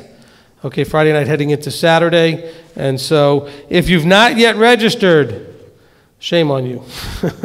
No, if you're not yet registered, please, you have to let me know. I'm already giving them sort of the official head count on Monday. All right, so tomorrow I'm going to get, in between meetings, I'm going to finalize the list and make sure I get them a final head count on Monday. And so we can still add a few people possibly after Monday, but I would like to have that sort of locked in. So if you've not spoken to me and not gotten your paperwork, etc., you need to do that ASAP. Okay? For those not attending, okay, if you're not going to be coming to where we are, we have Haggadot, which the Haggadah is the book that the story is that we go through, the order of service that we go through on at the Seder. Seder means order, but we're going to be doing this at the Passover Seder. And so the Haggadah is on our website. You can download it and print it. Okay, it's the same one we've been using now for a few years, and I think it's a really good one. I mean, I wrote it, so of course I'm going to think that, but I mean, I think it's really good. Okay, and so you're welcome to use that locally wherever you are, and you can print them out. They're free. As always, we try to keep anything that we can free. All right, so that's something a lot of websites will sell you their Haggadah, etc., and we just try to make it free. You just have to pay to print it out. All right, and so you have that. Also, there are a few songs that are in the service, and we also have the MP3s of the songs on our website so you can hear how they sound. We have Brianna singing them, and so you can hear the songs that are in the book. So your children can learn the 3 or 4 children's songs that are in there, and they're very cute and they're a lot of fun. And I find that the adults usually end up joining in and singing as well because they're a lot of fun and they're cute. Okay? Also, if you're going to mikvah, if you're going to baptize during unleavened bread, the paperwork for that is also on the Passover page of our website.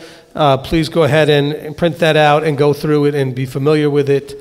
And all I require before I'll put you in the water is that you tell me you've read it and that you're in line with it and you're okay with it. And that's because really, I don't believe there's any place in Scripture that says I have to screen you.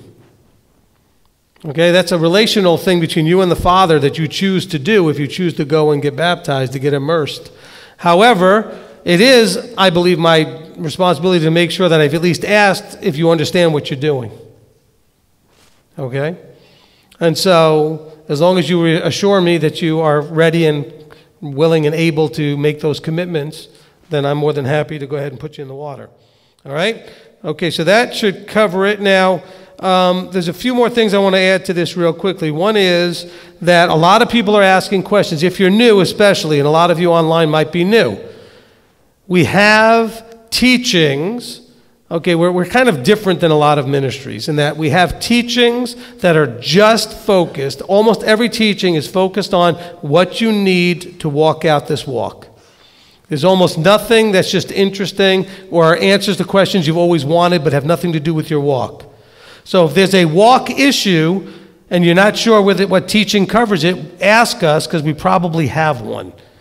I couldn't have said that 5 years ago because we only had a year's worth of teachings. Now we've got 6 years worth of teachings available to you, over 300 teachings. Actually, I think on YouTube there's over 750 videos that you can watch. Some of them are broken down into smaller parts. And so we probably have whatever it is you're looking for on a teaching. Now, because it's Passover coming, we have a two-part thing called Passover Q&A, questions and answers. The first part deals with all of the particulars for doing Passover. In other words, preparing for it, what you do, what you don't do, what is leaven, how do you get it out of your house, what do you need to do with all those functional things. The second part deals a lot with whether or not the Last Supper was a Passover. You want to know? It wasn't. Okay, but I have to make that case for you in part 2. All right? And so all of those questions are dealt with in that teaching. Please listen to that teaching for 2 reasons. One is so that you know, and the second is so that if anybody asks you, you can tell them, oh, that question you just asked, it's in this teaching. So you'll know what's in there. All right? Because a lot of people are still asking on Marco Polo and other places, what's leaven? What do I need to get out of my house? I covered all of that really, I think, thoroughly in the teaching. Listen to it first. If you still have questions, you're more than welcome to contact us and ask. But I would ask you to go ahead and listen to the teaching first. Okay? We're also, for new people, getting a lot of Shabbat questions, especially because we're heading into the spring here, graduations, weddings, and all these other things that start happening in the spring. Listen to the 3-part teaching called Shabbat. Okay, we just did that a couple of months ago, and there's 3 parts to it. And so listen to that first, and then if you still have questions. Okay, so this ministry absolutely has most things you could ask already on recording. And so you just need to know which one to go to. Okay, and that should be good. One of your simple things as a congregant is the more you listen to the teachings, the more you could be familiar with how to, instead of answering the questions, point them to the teaching. Because if you get it backwards, inside out, or twisted in some way, boy, you can get yourself in trouble. Better just to point them to the teaching. All right? Okay, I'll give you a little hint. I did all the teachings, and you know what I still do? I send them to the teaching. Manny could tell you that. Robert could tell you that. I still send them to the teaching. Okay? And so if I'm doing that, certainly you could be doing that. Send them to the teaching. It's the best way to go. All right? All right, I think that's going to cover it. I'm just looking at my notes here, and I think that is all the announcements. I'll look over to the Rebbitzin. We got them all? Good? All right, so let's get ready for the teaching. Okay, Gadol kids, you ready? Okay, I got you split in the room here. You got your notes out already. You should be, for the Gadol children, what teaching are we in the middle of? What are you thinking? I'm thinking about what teaching we're doing. What teaching are we doing? What are you thinking? Okay. Now, what I'm thinking is I'm going to try to finish this today. Okay, that's what I'm thinking. Oh. Some of you are like, oh. All right, turn your phones off. Make sure they're silent. Okay, I'm going to set the alarm on this one so I can, the timer, so I can see what we're doing here. There it is. Because I'm going to want to make sure to get this into at least within the 70-minute time frame here. All right. We got to get all of this done today. Because I don't think there's enough for a part 13. I like having it done in part 12 and being done before Passover. So this is the goal today. We're going to finish this. So when you want to know what I'm thinking this has to get done today. All right, let me figure out where we're starting. Are we ready on that end? Cameras? All good? All right.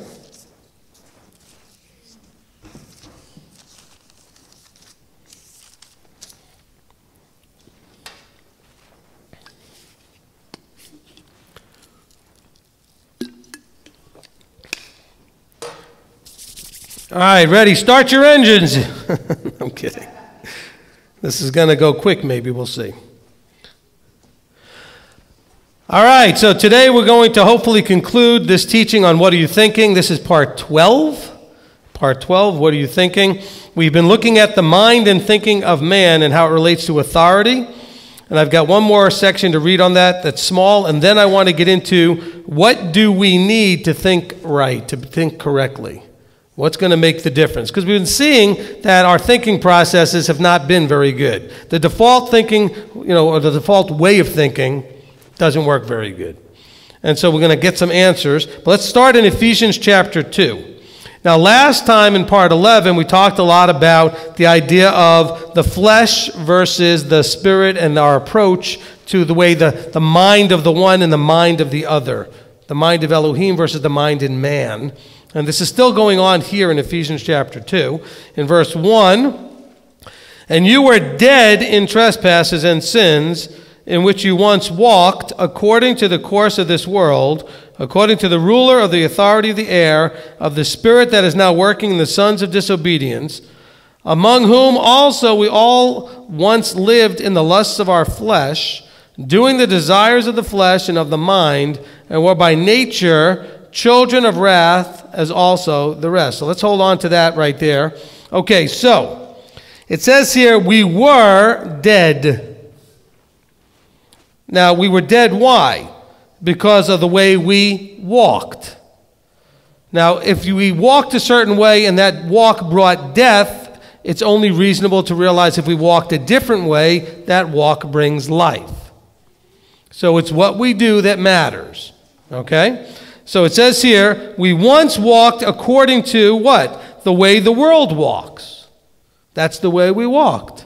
And that was according to the ruler of the authority of the air and of the nature or the spirit, the nature that is now working the sons of disobedience. In other words, it was Hasatan's adversarial nature and the fleshly human nature. We walked according to that.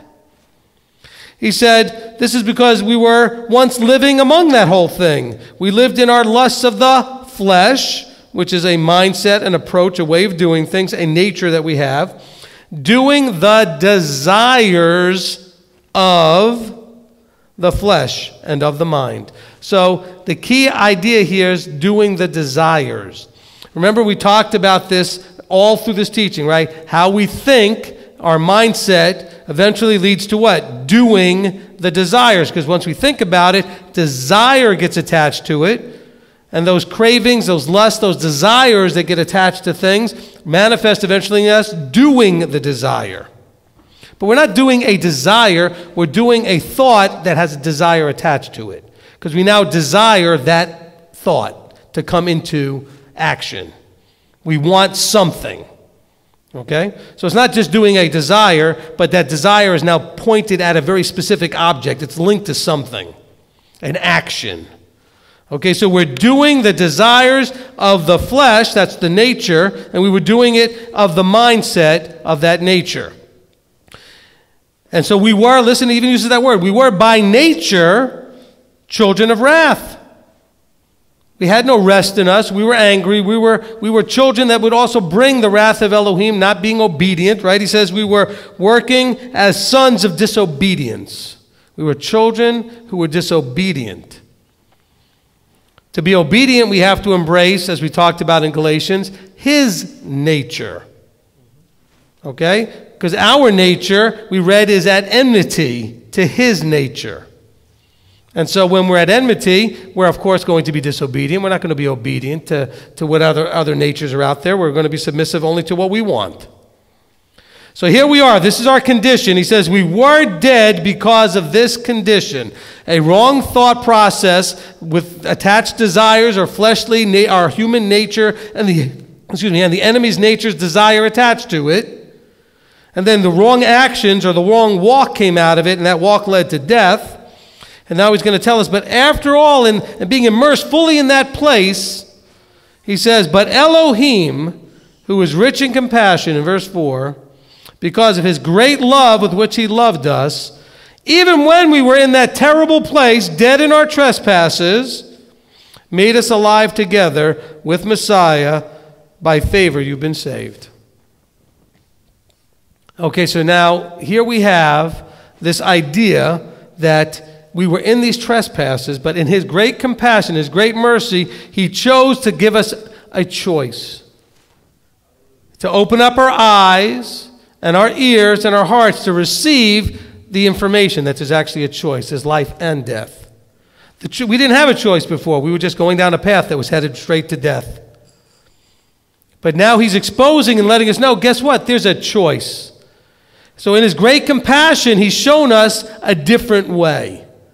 A way that leads to life, not a way that leads to death.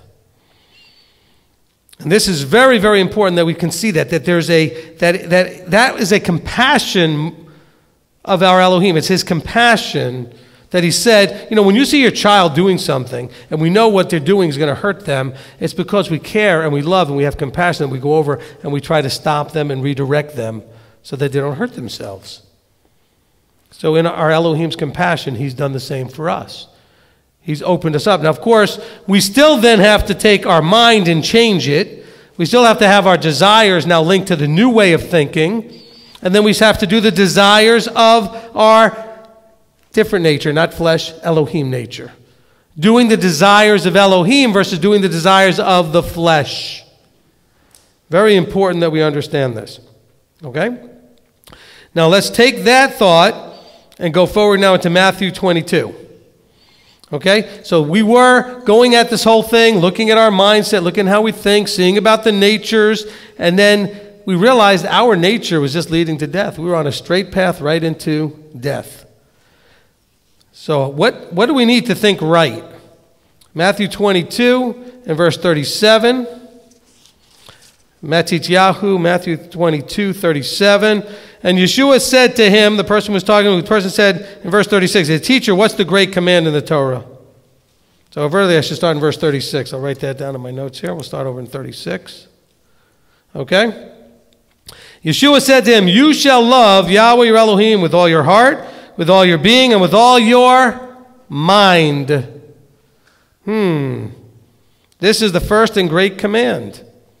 So it all begins with loving him, and because of our love for him, we choose to what? Change our mind. Change our mindset, our mind focus. This is a quote from Deuteronomy 6 and verse 5, so you don't have to turn there, but you know that was a quote there. After the Shema, it says, And you shall love Yahweh your Elohim, etc., in exactly this way. With, by the way, all your heart, all your being, and with all your mind. So it's going to take a change of thinking, not just a change of heart, and not just coming out of your being. It's not something you could just desire. You have to think differently. You have to think differently. In other words, let's, for example, say you can think about, as an emotion, I'm lonely. And there's different things you can think of to fix that. Some of them are not real good choices. Some of them are very good choices. But how you think is going to determine if you end up in a good place to fix the emotional need called I'm lonely. So we're told here to love Yahweh. So some people think they're loving him doing all kinds of things they shouldn't be doing. So it's not just this emotional desire thing called loving our Creator, but how do you do that? You have to have the right mind to do it. It says in the verses that we've read in the past and that you're familiar with that there will be those that will do to you, to kill you, to turn you in, etc., thinking they're doing this to please their Elohim. So they had a desire to please him. I think every person in any religion has a desire to please their God, their Elohim. And so they do what they think will please. But of course, they often choose for themselves what will please. You know people that claim to be Messianic, Torah observant in Israel, yet when you see how they walk this out, they're sometimes, and sometimes all too often, choosing their own way of walking that's not exactly what he says. How they keep feasts, how they keep kosher, how they keep Shabbat, how they treat each other. It's not exactly what he talks about.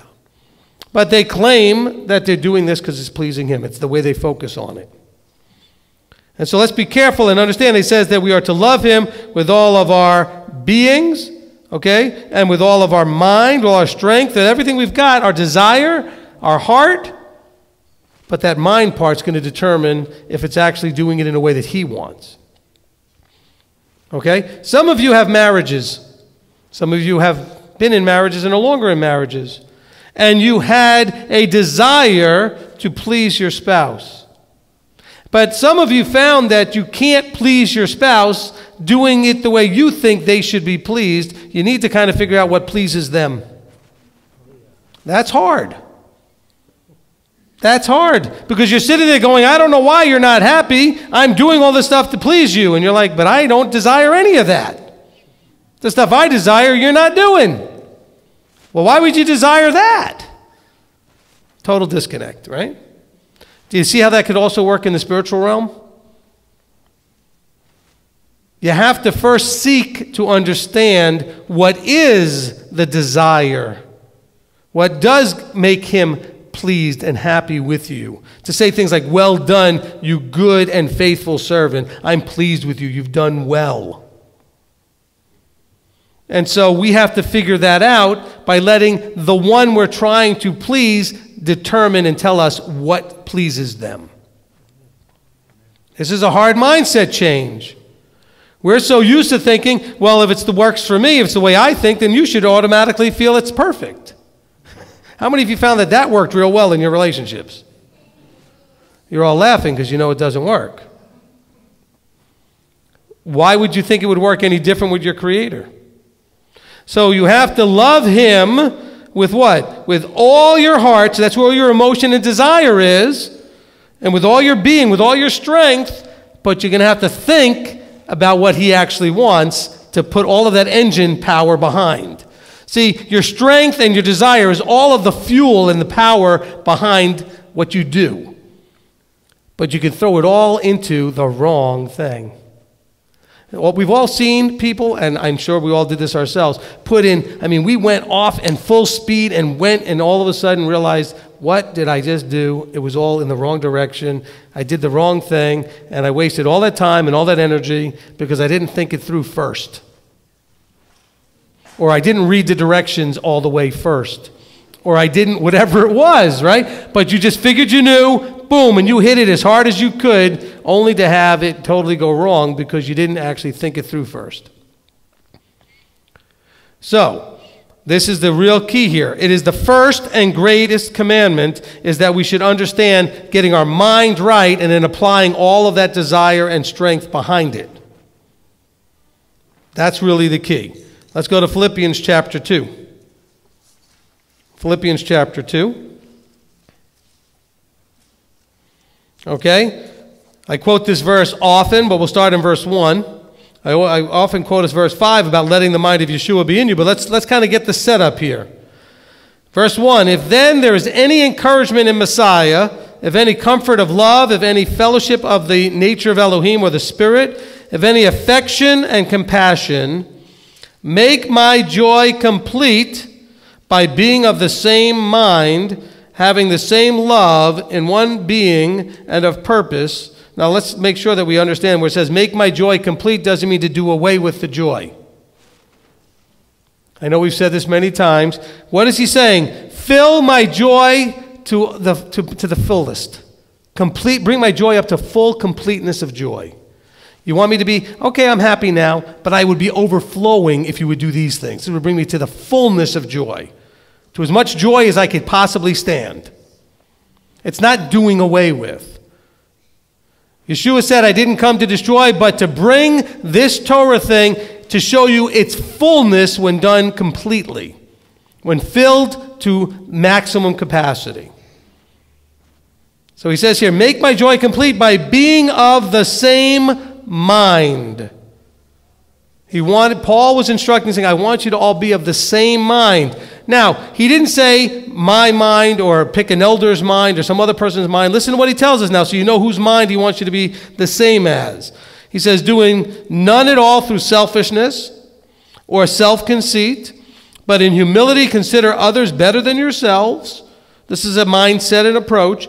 Each one should look out not only for his own interest, but also the interests of others. Now, this is how you're going to do it. For let this mind be in you. Key word there is the three-letter word let. People are all worried about four-letter words. I'd be more worried about this three-letter word. Four-letter words can't hurt you. Three-letter word like let, that one could be a problem. You must let. He says, let this mind be in you, which was also in Messiah Yeshua. So he wants you to receive and allow the mindset, the thinking processes, the approaches, the way that everything was viewed, that Messiah, the way he saw it, let that come into your head. Now, I wouldn't have to tell you to let something happen unless you also could not let it happen. You can stop it from happening. You can prevent it from happening. You can derail this whole process by blocking it from happening.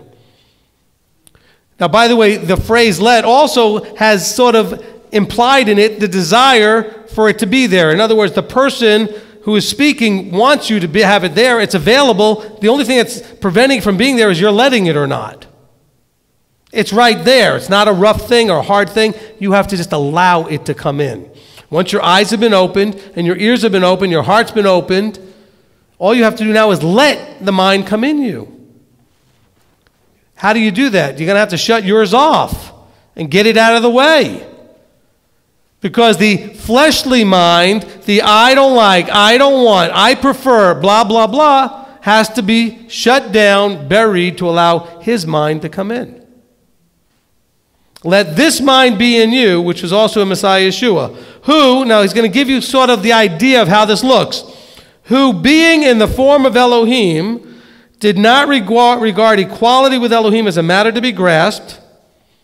Okay, so he's not thinking of equality with the Father. By the way, this got me in so much trouble one time when I said that the Son and the Father weren't equal.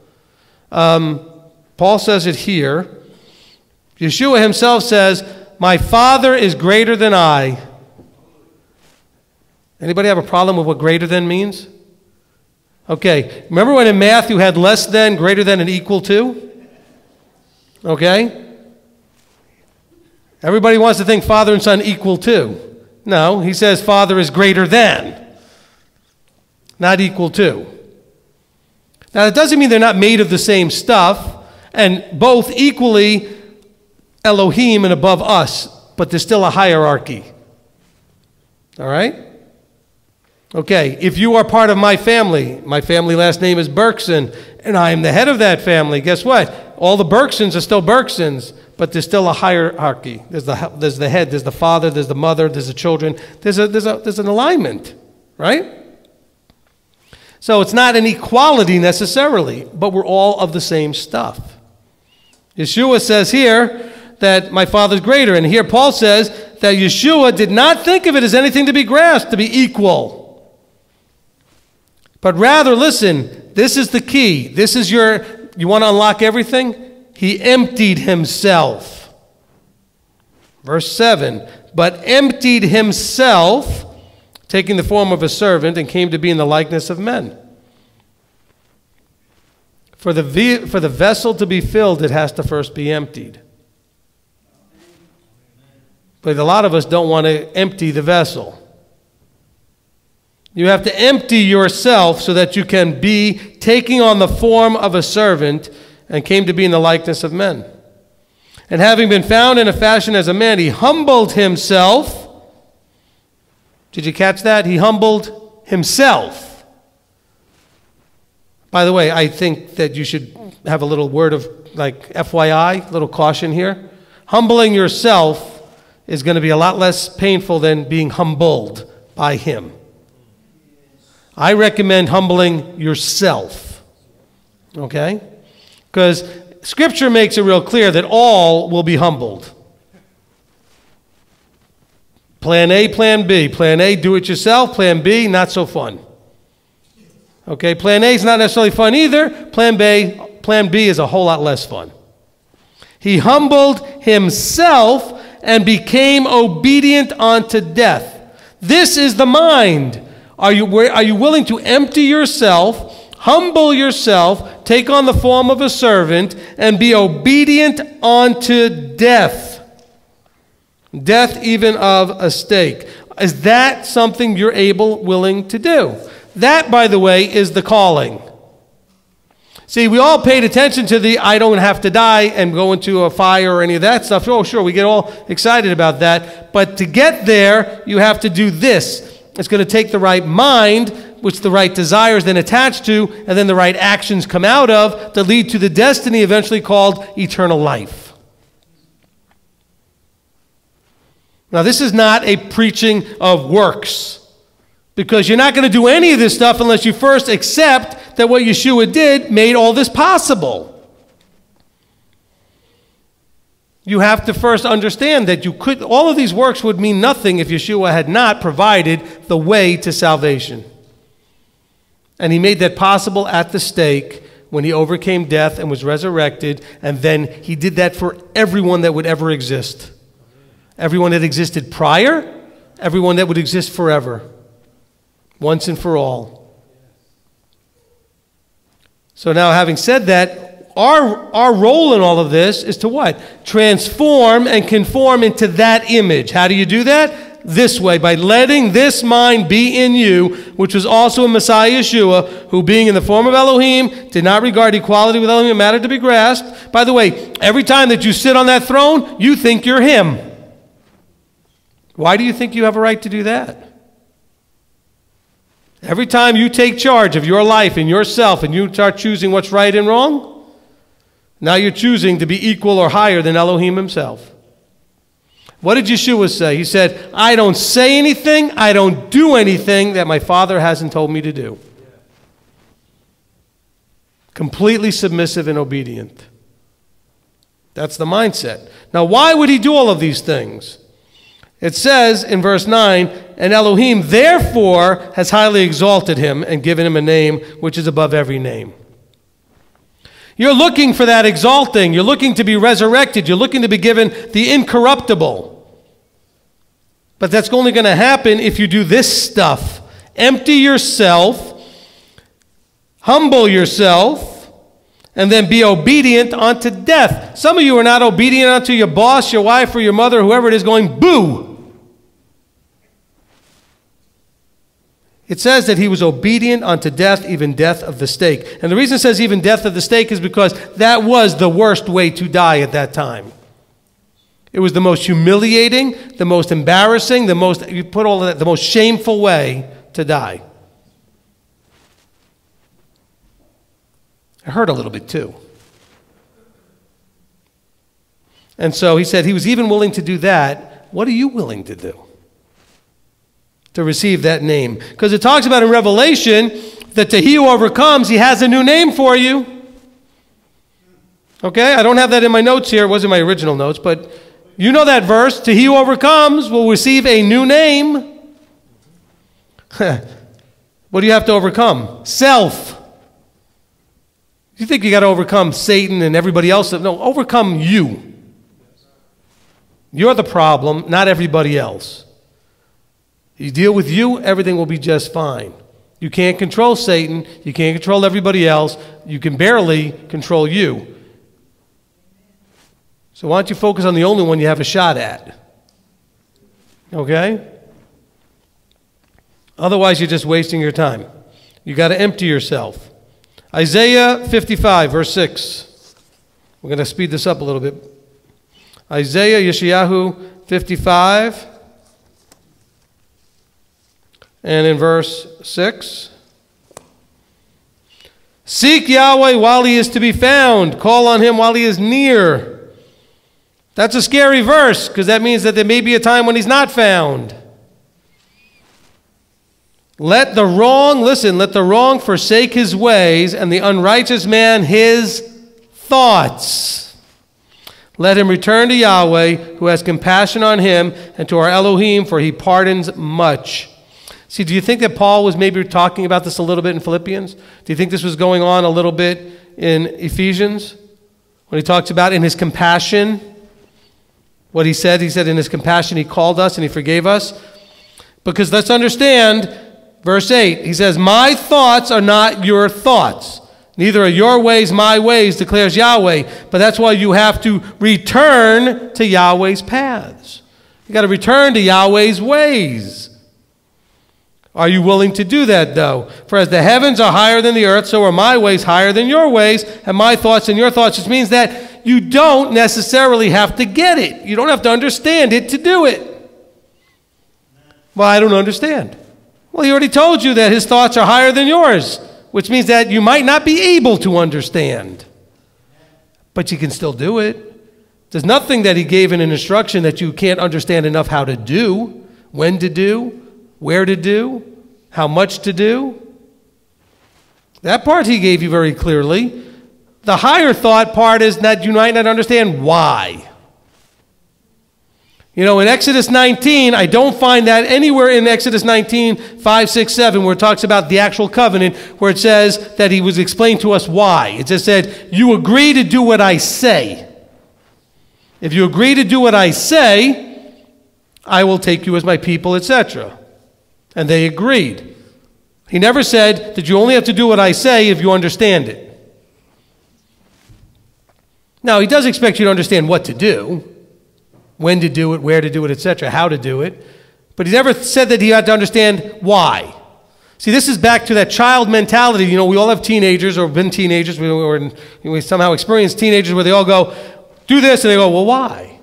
Well, why do I have to do that? Why can't I do this? No, see, let's not be rebellious, know-it-all teenagers. Sorry about that, teenagers. Okay? Someday you'll figure out you don't know it all, and that'll be a good moment. But some of you still haven't figured it out, and you're not teenagers anymore. And that's really the problem. Okay? He said, let the wrong forsake his way. First, you got to figure out that you're wrong. Problem is, a lot of you still sitting on the throne, so you think you're right. And you haven't found anybody in your life that's able to correct you and tell you you're wrong. Well, I don't like being corrected. You know, in Deuteronomy, it says that no one likes correction, right? But it brings the peaceable fruit, doesn't it? But nobody likes to be disciplined. Okay? Oh, he does a lot of correcting in this book, though, doesn't he? And when he does, a lot of us sit there cheering him on until it happens to you. Well, I didn't like the way you said that. I don't know, did you read the way he says certain things in here? He doesn't say things all that nice either. Coddling and, oh, I don't want to hurt your feelings, I'm so sorry. Get over it and move on and go and get this right. I mean, enough is enough. Take the thumb out of your mouth and the diapers off and get on your big boy and big girl, whatever, and start walking this out as an adult. And stop waiting for someone to treat you just exactly the way you need to be treated, otherwise you're not doing it.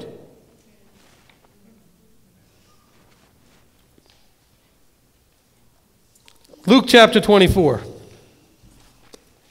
Luke chapter 24.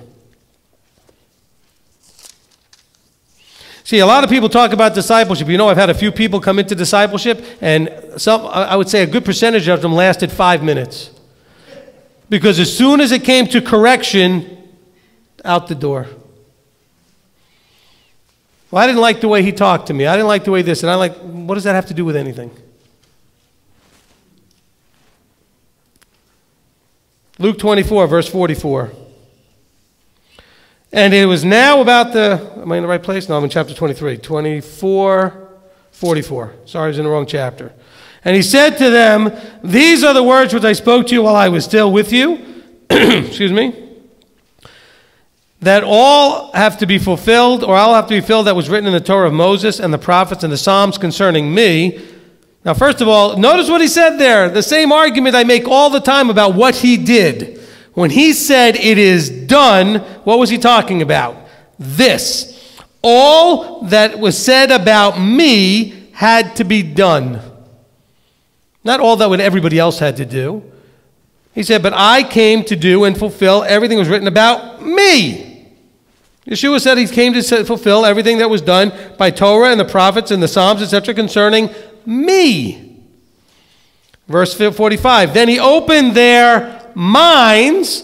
They'd already been with him for a couple of years. He trained them personally, discipled them personally, and they still needed him to open their mind. But notice he's doing this after they've been through training. See, a lot of you want to skip the training and go right to him opening your mind. Now, he gives you eyes to see, ears to hear, heart to receive, but you go through a teacher, you go through instruction, you get to a point, and as that's going on, he opens your mind to understand what the Scriptures had said. Okay? Let's continue. Let's go to 1 John 5. I'm going to get some momentum here.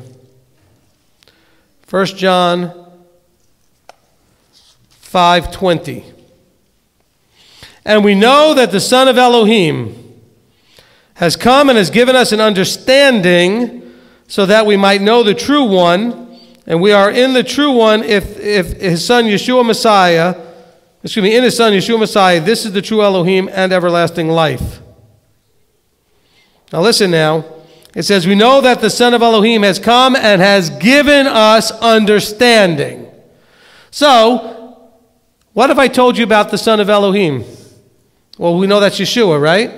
What do we know about Yeshua? That he is the truth, that he is the light, that he is the way, that he is life, that he is the Torah made flesh. So he said this here. He says that, listen, we know that the Torah, the Son of Elohim, Yeshua, the light, the truth, etc., has come and has given us understanding. So through all of that Messiah is, guess what you get? Understanding. But you have to embrace him in his fullness, as truth, as Torah, as light, as life. Let's continue in Romans chapter 12. Romans chapter 12.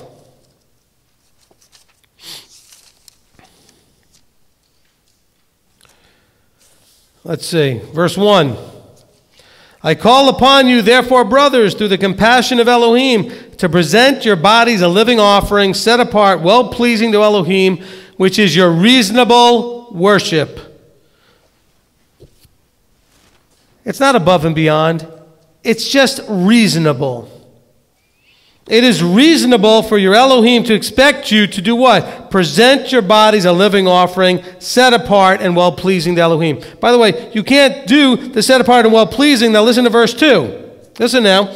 And do not be conformed to this world, but be transformed by the renewing of your mind, so that you prove, listen now, so that you prove, how? In a renewed mind is the only way you could do this. What is the good and well-pleasing and perfect desire of Elohim?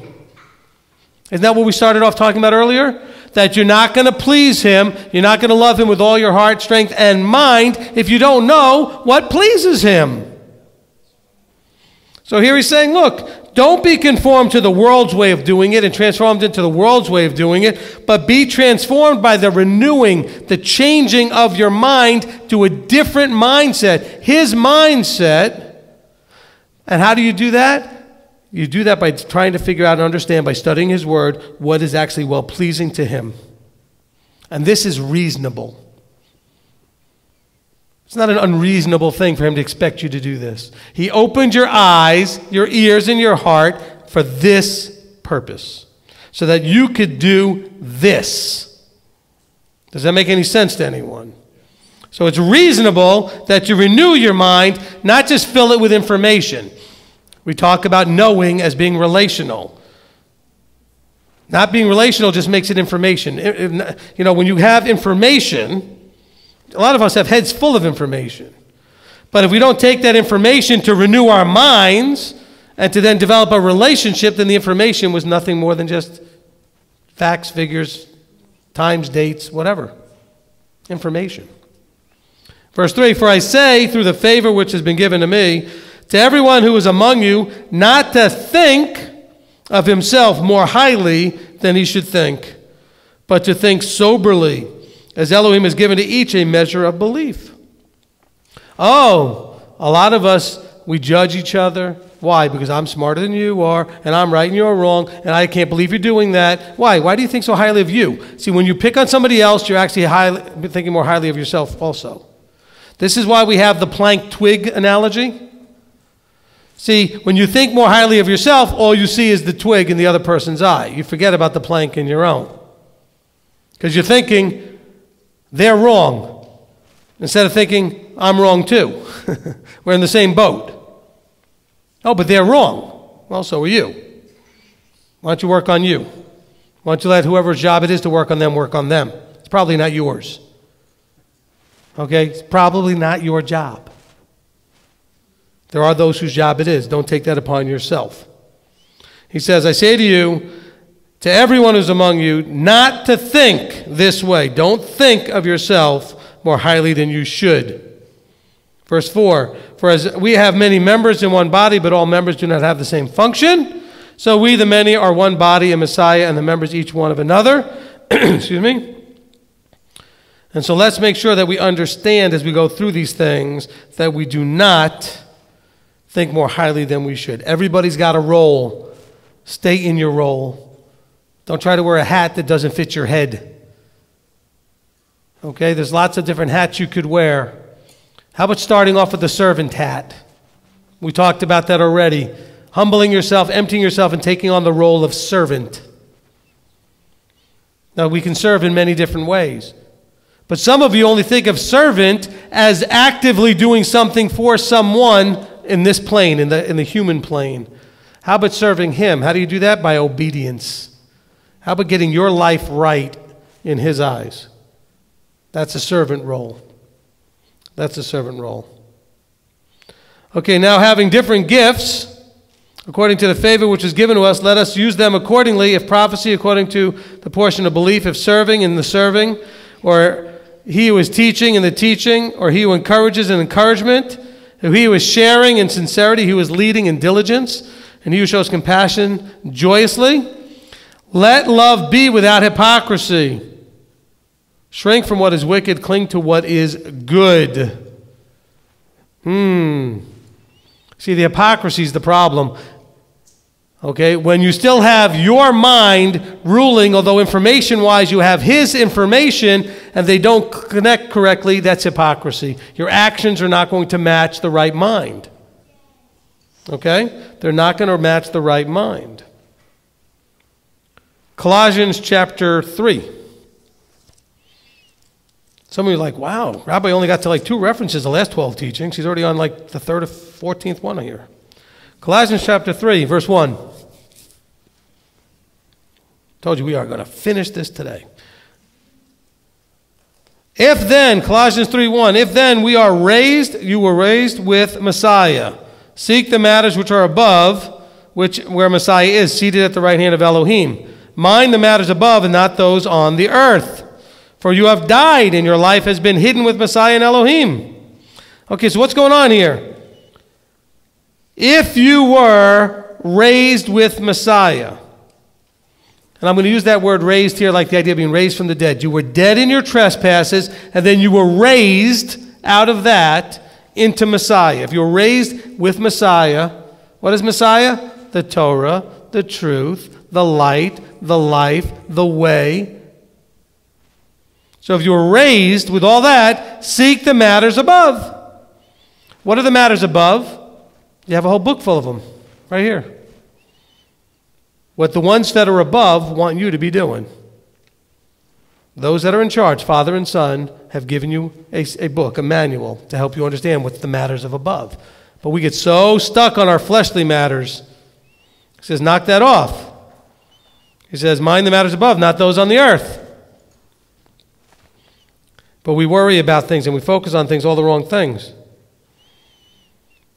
Now I want you, I'm not going to get to do it today, but I want you to consider following this all the way through to verse 17. Okay?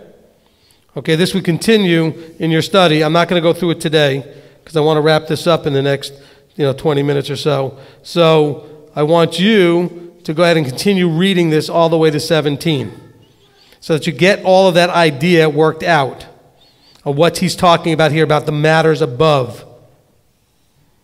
Yeah, maybe I'll read it real quick. I'm looking at it now and it's just kind of grabbing me here. So where did I leave off? Verse 4. When the Messiah who is our life is manifested, then you also shall be manifested with him in esteem.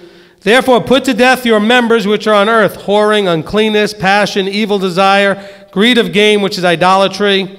Because of these the wrath of Elohim is coming upon the sons of disobedience, in which you also once walked when you lived in them. Back to what? Ephesians chapter 2. But now also put off all these: displeasure, wrath, evil, blasphemy, filthy talk from your mouth. Do not lie to each other, since you have put off the old man with his practices, and have put on the new one, who is renewed in knowledge, according to the likeness of him who created him. Do you see everything I just said is right there? Everything I had said previous to that, he says, look, put off that old man, bury him, put him down, get rid, that's it, put it to death, put on the new. He says, put on the new. He says, look, when you do that, he says, the new one who is renewed in the relationship according to the likeness. Not just information, the knowledge, the relationship according to the likeness of him who created him. So you're putting on what? The mind of Messiah is coming in you, and you're transforming and conforming into his image. Where there's no Greek or Yehudite, circumcised or uncircumcised, foreigner or Scythian, slave free, etc. In other words, he's saying, what you were before matters not. You're now a Messianic, Torah observant Israelite. Okay, that's what matters. It doesn't matter if you were male or female. It doesn't matter what your birthright was. There's no class system here. Is what he's talking about.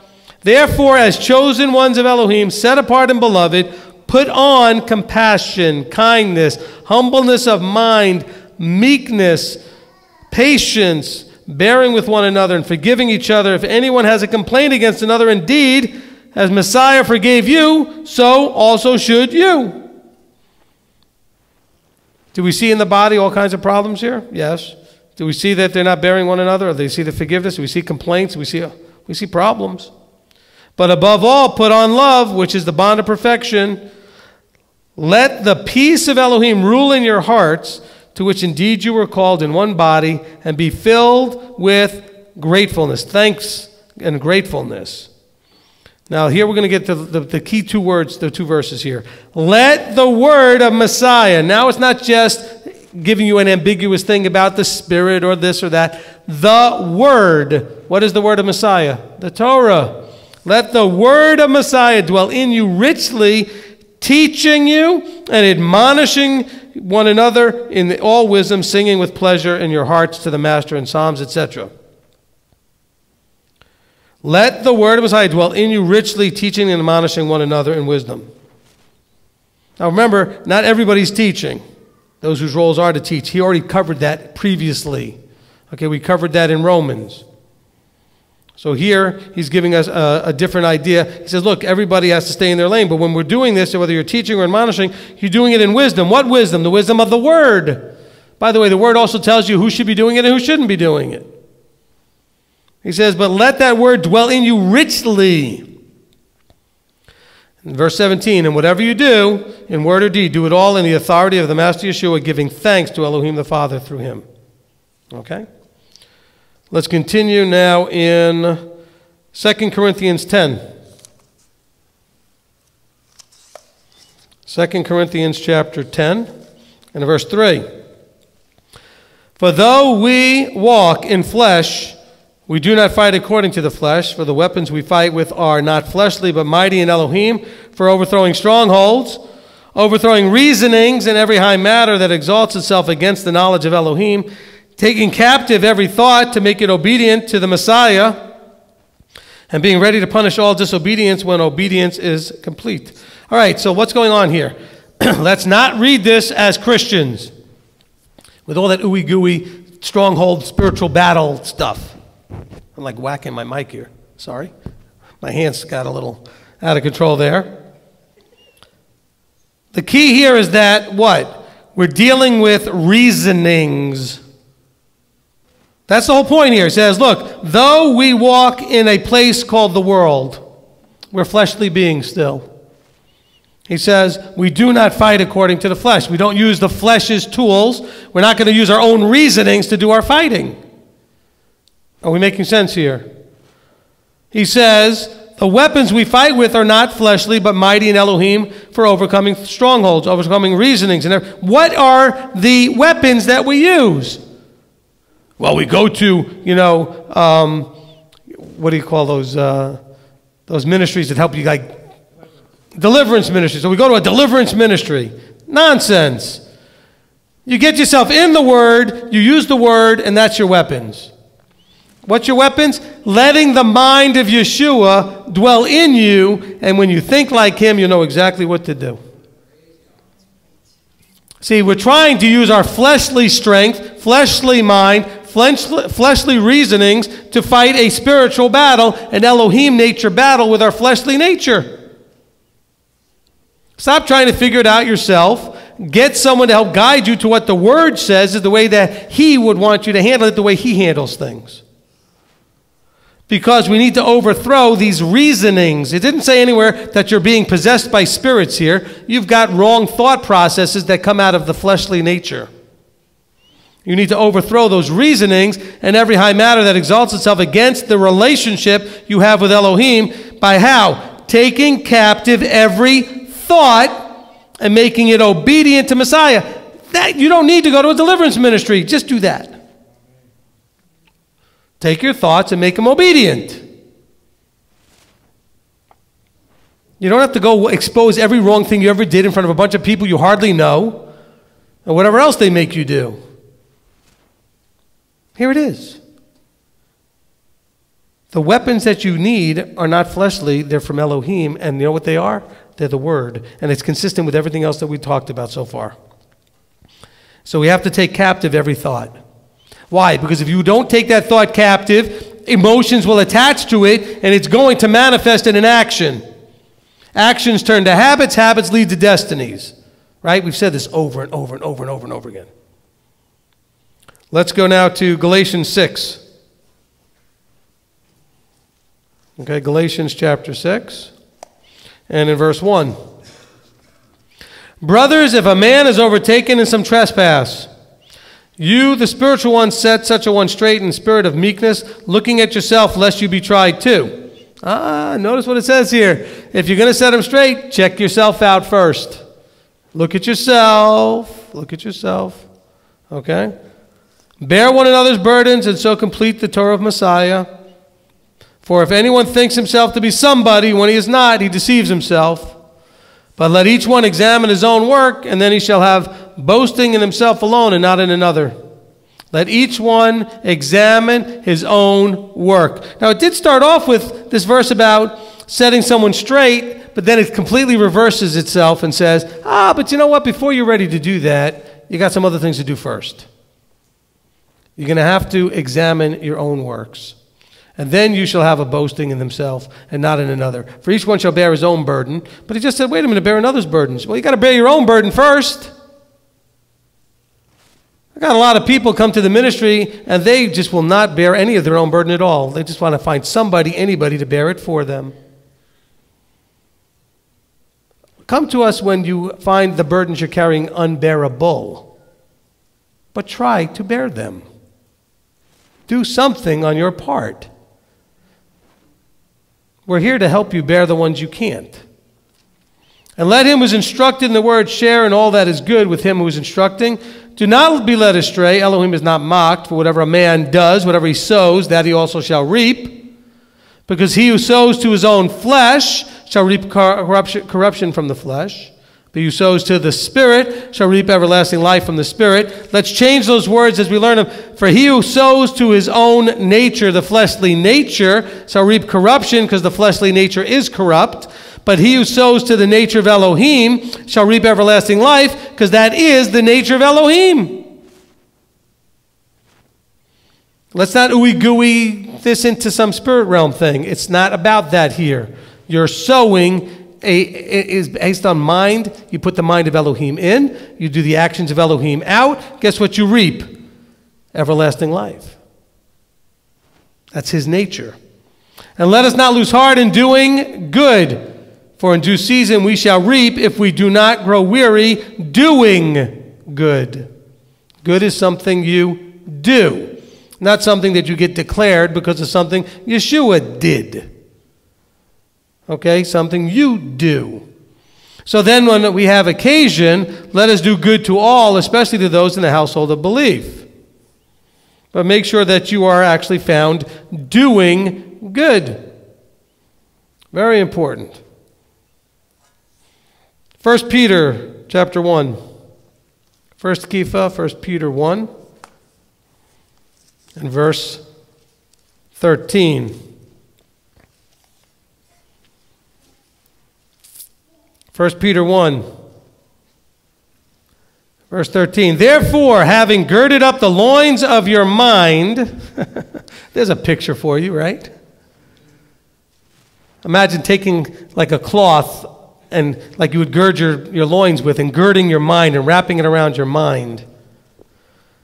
Therefore, having girded up the loins of your mind, being sober, set your expectation perfectly upon the favor. By the way, we keep reading perfectly a couple of places. What have I taught you is probably a better translation? To do it with fullness of integrity. So gird up your loins of your mind, being sober. Set your expectation with fullness of integrity upon the favor that is to be brought to you at the revelation of Yeshua Messiah. Now, in this girded loins mind place where you're sober, he says, as obedient children. Now, do you think that there's a connection he's trying to make, that in order to be obedient children, you have to gird up the loins of your mind? So you got to have to get a hold of that thing that's between your ears. He says, then be sober about it.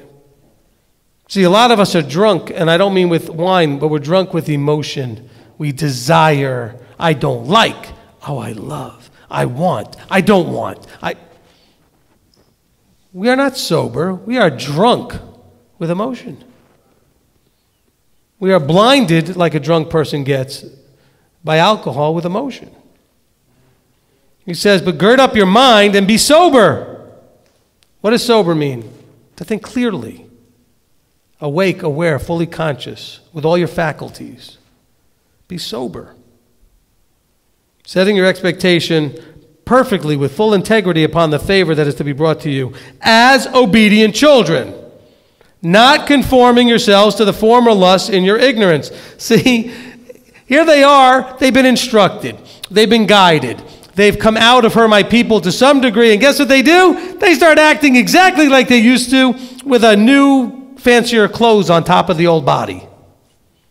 So they dressed it a little different, but underneath, it's still dead man's bones. It's like making it a whitened sepulchre, as they say. Oh, you make it all look pretty on the outside. He says somehow these people are still not obedient, but they're conforming themselves to the former lusts in their ignorance. So you come into the Messianic Torah observant Israel place, and you still act like a Baptist, or a Pentecostal, or a Lutheran, or a Catholic, or an atheist, or whatever you were. And so you try to find ways to mold it into that image, or guess what? You go find a congregation that is Messacostal, a Messa-Baptist, a Messa-Lutheran, or whatever it is. And they don't understand in their ignorance that they're conforming to their former preferences. That's what lust is. Former desires. I like that other stuff. This Hebrew stuff and this, it's all Jewish-looking stuff. Your Messiah is Jewish. Do you feel that way about him? I love my Messiah. Your Messiah the Jew, right? Be careful. But as obedient children, not conforming yourselves to the former lust in your ignorance, instead, as the one who called you is set apart, so you also should become set apart in all behavior. See, I'm always accused of, oh, that guy, all he does is works, works, works. I'm reading it. The book is just saying works, works, works. I'm only reading it to you. I didn't make Kepha say behavior there. Be set apart in all your spirit. No. It says behavior. Because it has been written, be set apart, for I am set apart. So I guess our Elohim is set apart in his behavior. And the things he does. And if you call on the Father, who without partiality judges according to each one's spirit, no? Each one's altar call, each one's claim that they know Messiah, each one's what? Work. If you call on the Father, who without partiality judges each one according to his work, what he does, pass the time of your sojourning in fear. Now we go back to the fear of Yahweh teaching. The beginning of wisdom, the beginning of understanding, the beginning of knowledge starts with a proper level of fear. Awe, reverence, and respect that you're afraid to disappoint. I don't want him looking down at me with his head down, just shaking his head going, I can't believe you just did that. Why would you do that? Are you afraid to have that moment? Knowing that you were redeemed from you were redeemed from your feudal way of life, inherited from your fathers, not with what is corruptible, silver or gold, but with the precious blood of Messiah, as of a lamb unblemished and spotless. Okay, you were redeemed from your feudal way. What makes you think now that you're redeemed that your feudal way is any less feudal if you still want to go your way? If it was feudal before, why isn't it futile now? But you were redeemed from your feudal way. So this is where, again, Christianity drops the ball. You're redeemed from your feudal way, but now, because the law is done away with, now you can go continue to do your feudal way, but now it works. It was feudal before. But now it's not feudal anymore. It's ridiculous. Knowing that you were redeemed, okay, but not with gold and silver, but with the precious blood of Messiah, foreknown indeed before the foundation of the world, but manifested in these last times for your sakes. So this was even before the foundation of the world. So that's why I say that when he died and was resurrected, it changed everything, or did what had to be done for everybody before or after, because really this was done from the foundation of the world. Amen. Who through him, this is for us now, for through him believe in Elohim, who raised him from the dead and gave him esteem, so that your belief and expectation are in Elohim. Stop relying on yourself. Rely on him, and then you make the choices to do what he said. Stop relying on him to do it for you, but rely on him to tell you what to do. Stop relying on him to do it for you, but rely on him to guide you, inspire you, and lead you. If you would only get off the throne and let him rule in your life. Let's see. 1 Timothy 6. I think I could squeeze this in here and just be almost done. 1 Timothy 6.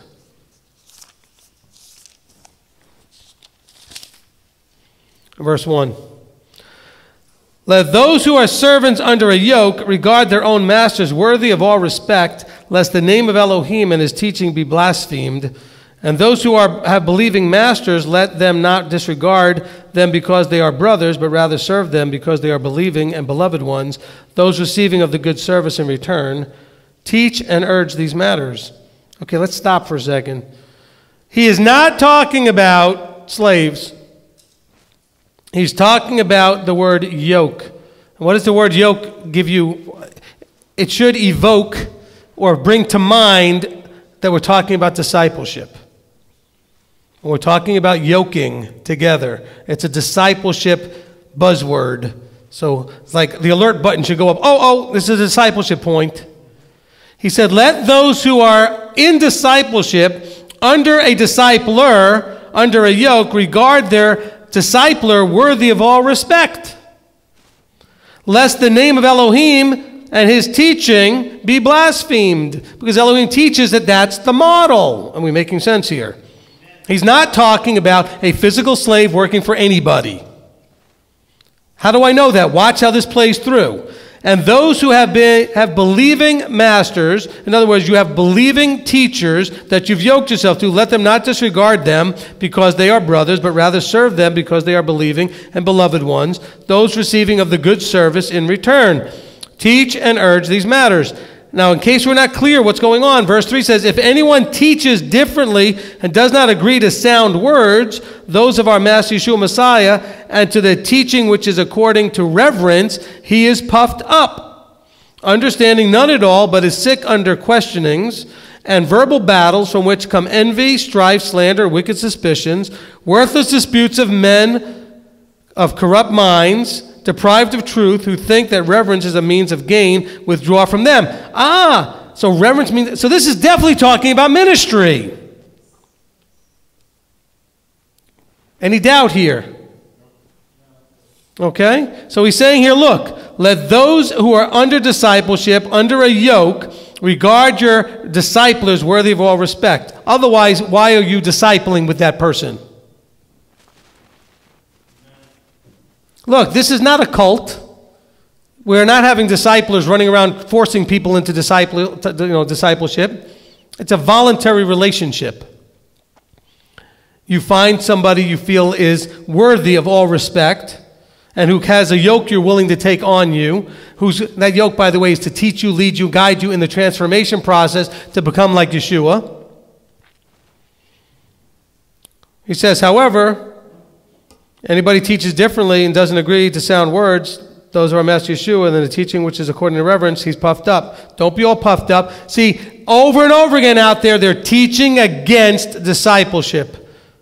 They're teaching against there being authority from a human being in line with the Creator, and that's a process that was, Yeshua used it, and he told them, go out, Matthew 28, go out and make disciples. How do you make a disciple?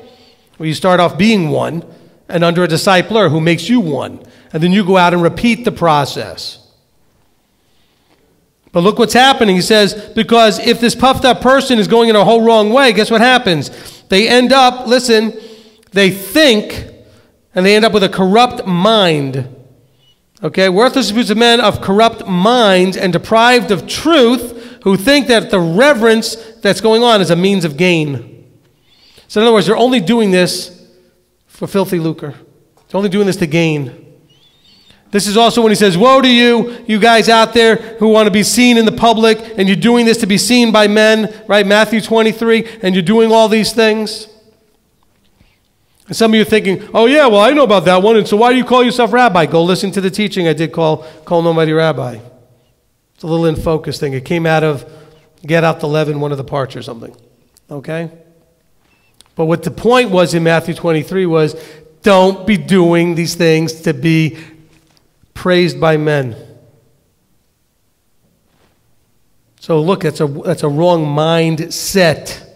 It's a corrupt mindset. Got to be careful that we don't end up in that place. Let's continue in, and we're going to finish here in Ephesians 4. Wow, we're actually going to wrap this up. Look at this. Ephesians chapter 4, and that's where we're going to end this whole series. Verse 17. So this I say, and witness in the Master, that you should no longer walk as the world, as Gentiles walk, in the futility of their mind, having been darkened in their understanding, having been estranged from the life of Elohim because of the ignorance that is in them, because of the hardness of their heart, who having become callous and having given themselves up to indecency, to work all uncleanness with greediness. But you have not so learned Messiah. So what is he saying here? He says, look, the Gentiles are not just those because, okay, it's not their fault. They haven't had their eyes open, their ears open, etc. Some of them have chosen to ignore all that because I'm not getting off the throne. And so if I'm not going to get off the throne, I'm not going to be able to walk this out right. I'm going to be futile. It's going to be the futility of my mind. By the way, the idea of walking futility and the futility of your mind, meaning what does it mean when you feel like you're doing something that's futile? You're making the effort, and nothing's happening, right? Nothing's getting accomplished. What you're trying to accomplish just isn't happening. Remember, this is not just those who are Gentiles who are walking and they're happy as can be just walking and living life. These are those who are thinking that they're doing it right and nothing seems to go right. They're trying to do it right, but they're doing it on their own strength, their own mind, their own power. Okay, not the beginning of all this, but it said, and you shall love Yahweh with all of your mind, heart, power. They're doing it with their own mind, heart, and power. This is futile. It's futility. How? They've been darkened in their understanding because they've been estranged from the life of Elohim because of the ignorance that is in them. So he's saying that these are people that are ignorant, but they're ignorant by choice. Just because he gave them an understanding, and by the way, I can only believe that these are those that he gave some understanding because they would not come under authority. They would not be instructed by him through those that he chooses to instruct them, because they've become callous. How do you become callous? Well, he treated me mean, and so I'm not going to listen to him anymore. Or he didn't say hello to me. We had a person leave our congregation and never come back because I forgot to say hi to them one week. I did not make this up. Okay, somehow I missed them. Some of you came in this morning and probably not happy with me because I was dealing with 16 technical emergencies and I did not have time for you this morning. And I looked at you like, not now. I'm sorry. At that moment, I couldn't have done any different. That doesn't excuse anything, but I was focused on something that needed my full attention, and I just needed you to know. Could I have said it nicer? Not where I was in that moment. I'm not mature enough to get there yet. So no, I wasn't capable of that. That's part of my growing. But some of you are going to take that moment and let it be a stumbling block. Don't do that. You've been where I was. You know what that feels like. And you know what it's like if someone comes up to you in a moment when everything is not going right and you don't know how to fix it and you don't have the people available to fix it or whatever it was. And that's not to pick on those who were in that situation with me. I'm telling you about me at this point. All right? But don't let it be a problem. Don't let it be a stumbling block. Don't let it be a cause for stumbling. Where am I now? Okay, but you have not so learned the Torah, Messiah, the truth, the light. You've not learned it that way. If indeed, now by the way, he says, but you've not so learned, it hints here that they learned. It's not those who were never called, those who never had an opportunity. I can't believe that verse 17 is talking about those people, because it says, because you've not learned that. They had their opportunity and chose to learn it differently. He said, but you've not so learned that. You learn Messiah differently. You come to understand the truth, the light, the Torah, the Messiah differently than they have. If indeed you have heard him and were taught by him as truth is in Yeshua, then you need to put off, with regard to your former way of life, the old man, being corrupt according to the desires of deceit, and to be renewed in the nature of your mind. You have to change the nature of your mind, the spirit of your mind, to his nature. And that you put on the renewed man, which was created according to Elohim, in righteousness and set apartness of truth. Therefore, having put off the false, speak truth, each one with his neighbor, for we are members of one another, etc. Listen to what's going on here. By the way, you know, I have all these Christian ministries out there like going, we're this renewed man ministry or that one new man ministry. What new man are you talking about? Oh, because I've met these guys. I've been invited to their conferences. Oh, you know, the one new man. What one? The one new man is a fully integrated, back into the olive tree Israelite. Okay? Renewed in the mind to the spirit of Elohim, the nature of Elohim in your mind. Dying to flesh, burying the old man, now you're a renewed man. The one new man is the coming back together of the whole two sticks, all the house together into one stick. It's not some new creation. I mean, I talk to these people like, oh no, he created this brand new thing. No, he's trying to bring back a fractured thing back to one. Okay, he's restoring that which was broken into one, into wholeness. Oh, but we got all of this, whole ministries built on this. Look, it's the futility of their own mind. They came up with this stuff in their own power and their own strength, and they're running with it. It's not in the book anywhere. But they're running with it. And what's worse is I get people all the time getting excited about it and contacting me. And this is the part I love. They want to share teachings with me to get my understanding of some other person's teaching. How do I know what they were trying to say? Go ask them what they meant, if you can get them on the phone. I don't, you know.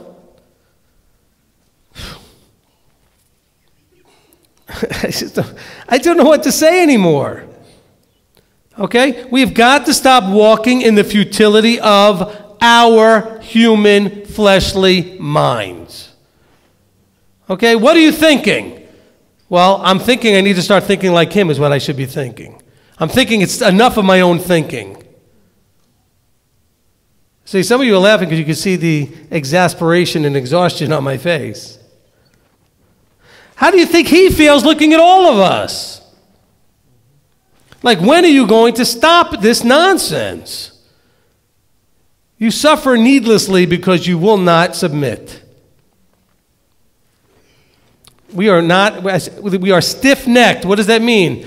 Take it from the other wording, not submitting. Stiff-necked, I will not bend my neck. You're not going to bow down to me? Nope, that neck is not bending for anybody. That's what stiff-neck talks about. Submission. Oh, but we won't submit. No, no, no. You know, one of the verses we were reading led right into the section that talks about husbands and wives. Okay, I think that was in Peter. If we kept going, it goes right from that whole girding up the loins of your mind and everything else, right into wives and husbands. Why? Because it's that same kind of relationship. But we're a thinking mess. But we're finished with the teaching. Father, we come before you. And Father, we are going to spend more time focused on what we are thinking. I pray that everyone is going to give a lot more attention to what and how they're thinking. Whose mind are you relying on? Your own mind? Are you in the strength of your own mind? Are you in the futility of your own mind? Are you taking upon yourself the mind of Yeshua? Father, that's my prayer, that we would all decide to truly bury the old man, to humble ourselves, to empty ourselves, so that we can be filled with the mind of Yeshua. That we can be filled with his thoughts, his approaches, his reasonings, so we can think as he thought. And by the way, we know that his thoughts weren't even his thoughts. They were your thoughts. So can we follow his example on how to actually have our heads filled with your thoughts, your ways, your reasonings, Father? Help us to truly embrace that this experiment of doing it my way has failed. The doing it our own way experiment should be over, and we should have a very easy conclusion that it did not work. Hopefully we can finally get that worked out and start thinking as you would have us to think. Father, we thank you for your book. We thank you for your word. We thank you for this teaching. And we ask that it would not go away empty and void, but it would bear the fruit of changing our minds so that we can change our hearts, so we can change our actions, change our habits, and ultimately end up in the destiny called eternal life, where we can spend forever with you. Father, we thank you, praise you, and ask this with all of our hearts, with all of our minds, with all our strengths. In the name and authority of Yeshua our Messiah, Amen, Amen.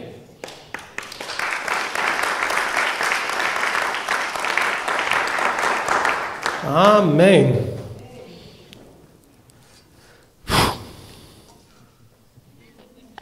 All right, your assignment now is to take all 12 parts and listen to them until you wear them out. Okay? And I'm not saying that because it does any good to me. I mean, it's not like it puts me on any pedestal. I think you need to listen to these parts over and over and over and over and over. Because if you can't get this right, nothing else will happen anyway. It won't. It won't. So anytime things are going on, you should ask yourself, what are you thinking? Because I started off this teaching way at the beginning with how easy it is for us to read about, oh, look at what they did here. Well, I wonder what they were thinking. How could they do that? Well, what about you? Don't you own that t-shirt? Maybe we need to make what are you thinking t-shirts. Or something to do with that. You know? We'll make a note of that.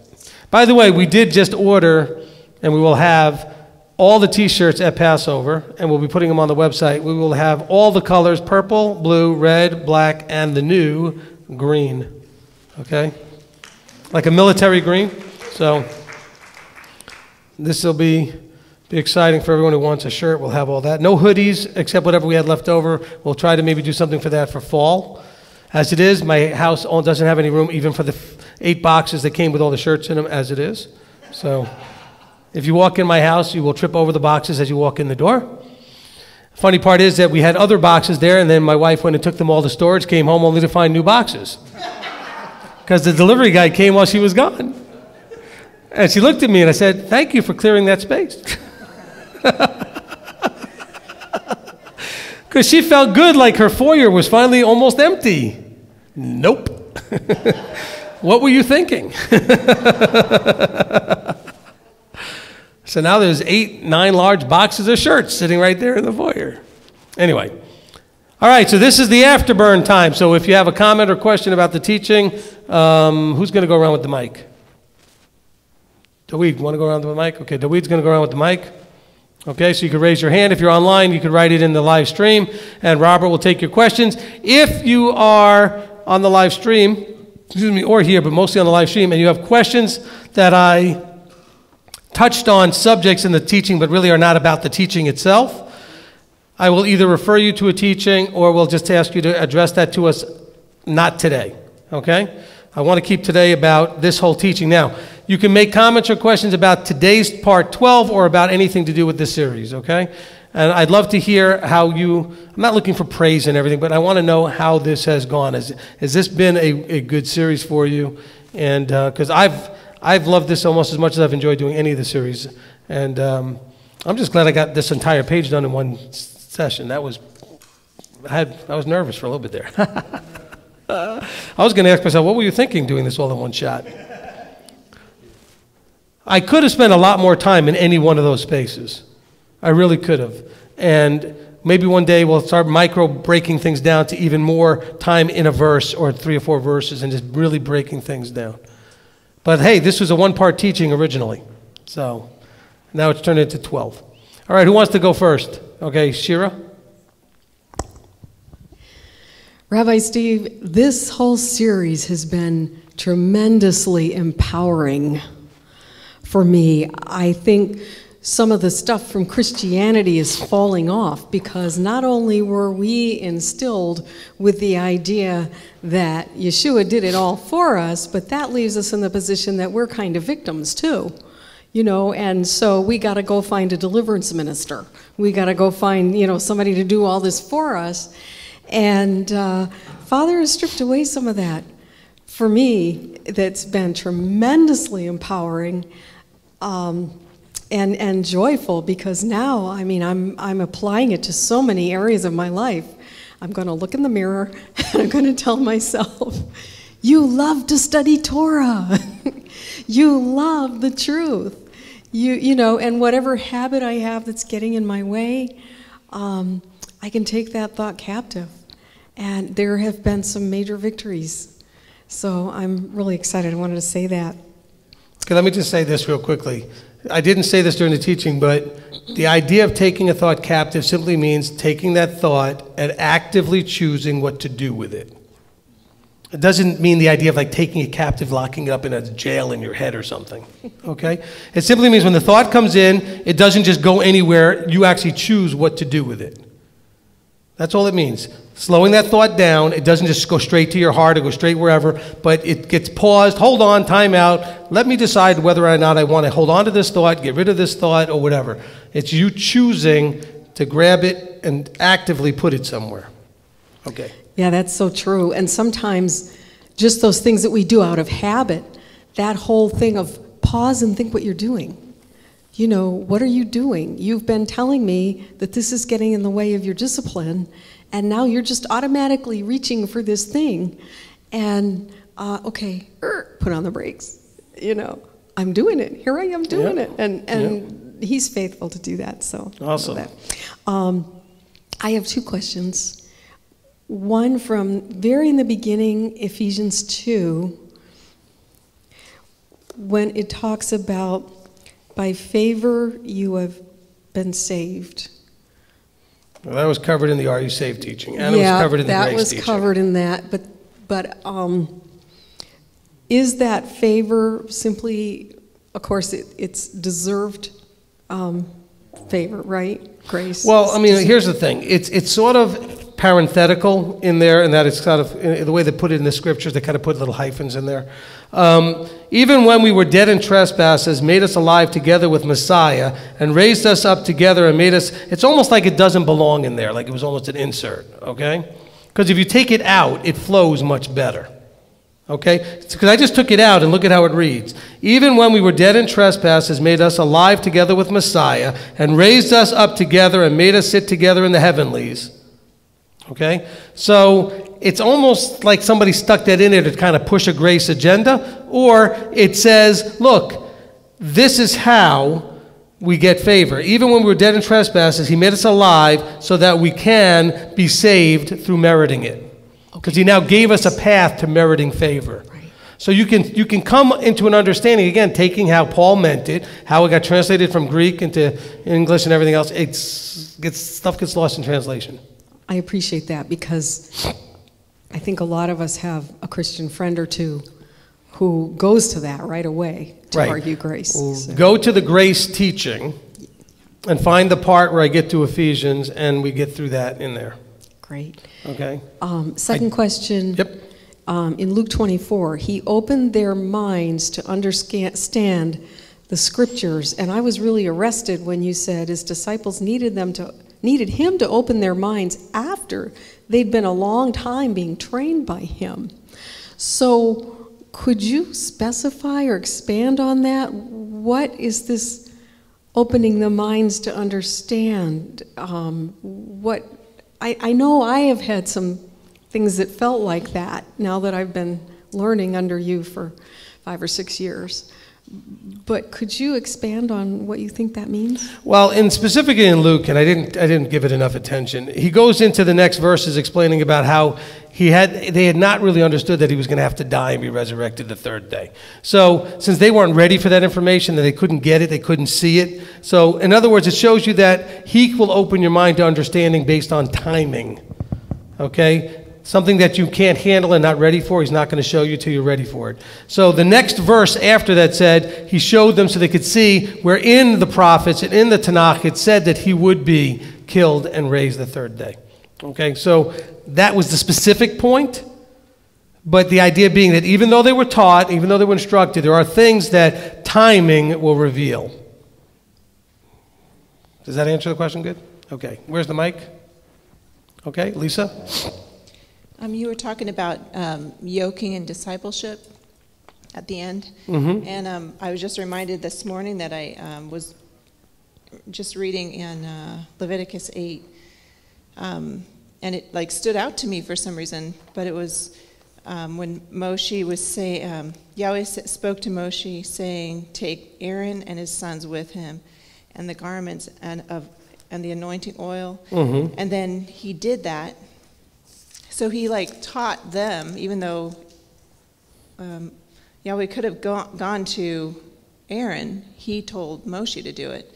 And then Moshe went to Aaron and taught him, and then he told Aaron to do this with the people.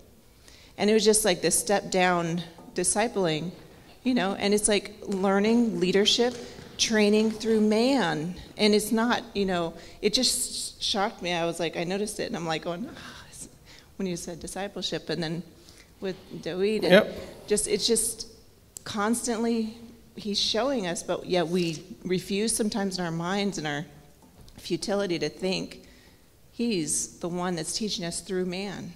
He's not teaching us through our own understanding. Leviticus 8:6, it says, and Moses brought Aaron and his sons, and he washed them with water, and he put on their clothes.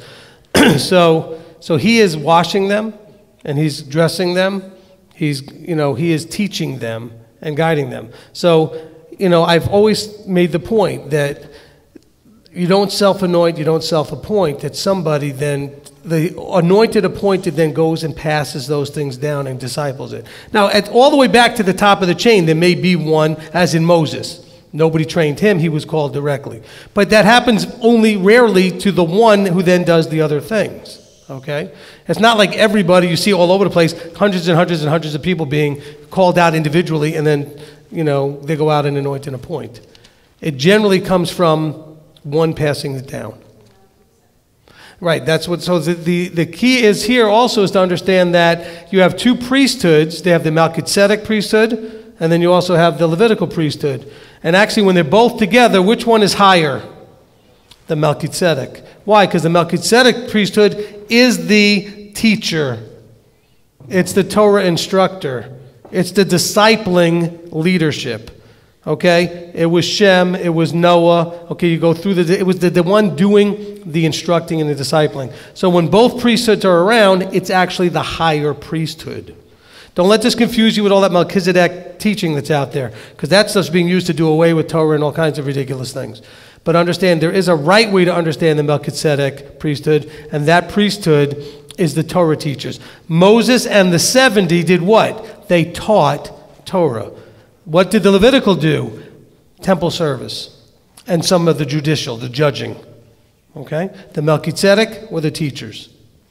All right? And so what is Yeshua? He's high priest of what? The order of Melchizedek. Okay? So he's the high priest of the order that disciples other people in that priesthood. Okay? So the 12 and the 70, the 120, those are all repopulating the world with Melchizedek priesthood. And so that's what you have there. So excellent. Okay? Who else? Over here? Okay. This is a fairly easy one, and you probably answered it already, but I just wanted to ask, when you're talking about, when you have a thought how to take it captive, but sometimes it feels like, your thoughts are taking you captive, and I was just wondering, how do you actually, get rid of that thought? You hear, Christian messages about replacing it with Scripture, confronting it with truth, but often, before you know it, it's followed by a train of thoughts, and then they manifest in your emotions, and then you have to go back to, why am I feeling like this? What was I thinking? But I want to know practically, how can you actually, take that thought into captive? Okay, excellent. All right, that will be in part 13. No. How do we actually do this now, Rabbi? All right, no, this is a very good question. Okay, listen. All right, and by the way, I do want to address something. I did have somebody comment, I don't know how many months ago, somebody said, well, do you have to every week, do you have to scold everybody? And listen, I'm crying loud, spare not. Okay, if you didn't like it, it's because the shoe fit. Because I'll tell you what, if I sat in a sermon that had nothing to do with me, I didn't care that he was yelling at everybody else. Because occasionally you may sit there going, well, I've got that under control, whatever it is, all right? But you really should find that you really don't have everything under control, and there is something of you in it. But some people, again, they're like, well, I don't, then what, do you want your ears tickled instead? I mean, we can go listen to Joel Osteen. You'll get your ears tickled all day.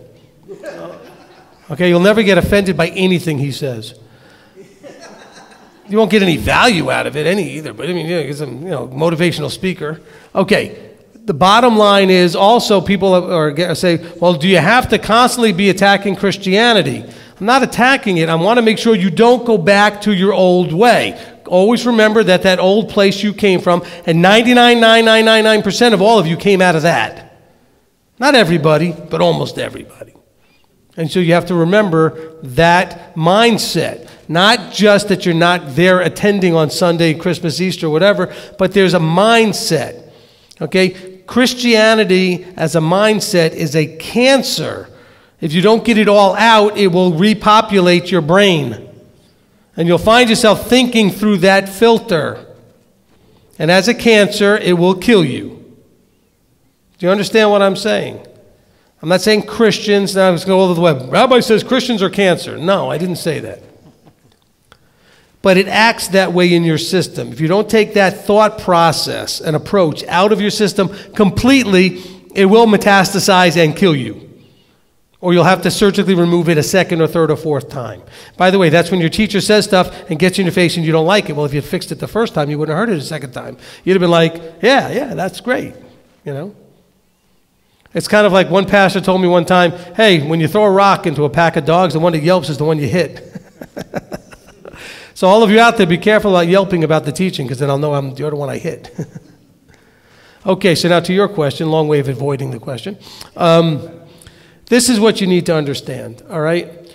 The thoughts that come into your mind, the reason they're a struggle to get rid of is for two reasons. One is that you have a habitual way of reacting. It's an autoplay. Okay? That's why the same thing can happen, husbands and wives, children, friends, whatever. You know each other for a long enough time, you can do what they call pushing a button. What's that mean? That means just like when you push the play button on something, it starts to play. Well, if I go over to you and push a button on you, you may go right into an anger, a frustration. And it's the same thing every time. All you got to do is go push a button. You know exactly what you're going to get. The funny thing is we're stupid human beings, so we go ahead and push people's buttons, and then we act shocked when it comes back exactly like it should. It's like, then why did you push the button? I love that when people do that. They go and push a button. I'll speak about myself. They'll push one of my buttons, and then I react exactly the way they should have known, and then they act all shocked. Like, why'd you push the button then? Okay? So what we're dealing with here is that the reason it still works through is because there's still an emotional piece. You have to get back to where you can retrain your mind to not want that reaction. You don't want the next part of it. Dealing with the thought leads to an emotional part that leads to an action. So readdress the emotion and the action so that you don't want that to a high enough level, then you'll now increase your awareness by like sort of stepping back, zooming out, and being aware when the thought comes that you have a choice. Does that make any sense? Okay, a lot of this is going to start with step one. You have to zoom out in your life and be almost out of body while you're living and watch what you're doing. Be an observer and a participant. Okay, you have to be more aware of what's happening around you and how you're reacting to it. Watch and observe yourself. Because these things happen so quick and automatically that you don't catch it until it's too late. So the best thing to do is after it happens, here's a way to reprogram your mind. You ready? Especially when something just happened. Go find a quiet place. Replay the whole thing in your head so that it's clear to you exactly what happened. And then replay it again and again and again and again and again the way it should have happened. What should have happened. The way you would have rather have reacted. Okay? And take the way that you did react and retrain yourself. Say, okay, that's exactly what happened. Now I'm going to play the same scenario, but this time it's going to go the way it should have. I'm going to react the way I should have. Because it's like a jar full of muddy water, and you just put like a little teaspoon of water in there that's clean. It's not going to do anything to dilute that. But if you keep filling it and keep filling it, eventually it clears up. Well, guess what? It's going to take a lot to retrain something you've been doing for 30, 40, 50 years. Okay, does that answer your question? And we'll do more classes on this kind of stuff at some point because this is a lot of stuff I really like to get into. And we'll give you strategies and techniques and all kinds of stuff to do it. But at least being aware of it is step one. Recognizing that there's a problem. Houston, we have a problem. You know. Houston. Okay? So eventually you'll have the other reaction. The thing will start to happen. You'll have bells go off. Warning, warning, danger. The arms all flopping around. Remember that? Terrible special effects back in the 60s, 50s. All right, who's next? Okay, Daweed? I just wanted to delve into a little bit of what happened to me since you brought it out about the bicycle this morning, or this afternoon. I set myself up for a fall. And in the past, when I've set myself up for a fall, I end up just devolving and melting into a pool of depression and just pulling the cover over my head and like going back to the kid that's just hiding. And there was a lot of thoughts that went into my decision to, you know what, I'm not going to go there. I made a decision, along with my family, to come down to Virginia. And it wasn't so I could just watch the live stream from home. It was so I could attend the congregation, so I could actively disciple under Rabbi. And not only that, but I knew that I was set up to be the cantor for today. So it was like, am I going to just simply abandon that responsibility? No. Not to mention, am I just going to forsake the assembling? I moved down here for the assembly. So I'm not a diss to the people that watch on the live stream, but the point is that this is what I moved down here for. This is what I set myself up for, to do this. And how am I just going to abandon that? And when I originally sent you the text about I'll be there in about an hour, I literally thought it would be about an hour worth of bike riding. I was willing to commit to that. And then when I actually looked at the Google map, it was like, oh, it's only going to take a half hour. Okay, cool. So the point is that I had to go through the process in my head, sit back, look at what everything, just like you said just now, sit back, look back at everything that's going on and realize it's not as insurmountable as I thought, and I don't have to just melt into a pool of jelly and just abandon it. Amen. Okay, so let me ask you guys a question, because you might as well get all the details here just so you know. All right, so I normally, because it's convenient and on the way, and Dewey doesn't have a car, I pick him up on the way here. Normally somewhere between 11:15 and 12 o'clock, somewhere in that range. And so yesterday we had a conversation. I said, yes, well, I'll pick you up at the normal time. I will text you. I always text saying I'm on my way. I'm only 5 minutes from him. And so I texted him this morning, and I normally get an immediate response. I'll be outside, or I'm already outside, or something like that. I didn't get a response. So I said, something didn't go right. So I called him. I woke him up. He wasn't even aware what day it was, actually. I had already told him he was going to be doing the cantering today. But I said, so you're not even awake? Nope. I said, well, how long is it going to take you to get ready? He says, well, longer than you got to wait. I said, all right, enjoy your Sabbath. Now, how many of you would have tried to figure out how to save him, rescue him, get him there, wait for him? How many of you would have done that? Come on, you can admit it. Okay? And I told him just straight out, I can't, I won't. And even if I could, I probably wouldn't have. Because there's a lesson in that, isn't there? Okay? When you're relying on someone for help and they're being benevolent and nice and everything else, you ought to make their life as easy as possible and appreciate that and everything else. Now, it was a mistake. He messed up. He didn't get up, whatever it was. But then he did the next thing, which is he had an option of what to do next. He could have gotten so mad at himself and depressed that he stayed home all day and did nothing and not even probably watch the live stream and just be upset and embarrassed and frustrated. Or he could have done what he did, was decide to get on his bike and ride the 5-6 miles here, which is not that short, but it's not that long, but still, compared to riding to work, it's short. Okay, which he does that often, but, you know, but he showed up.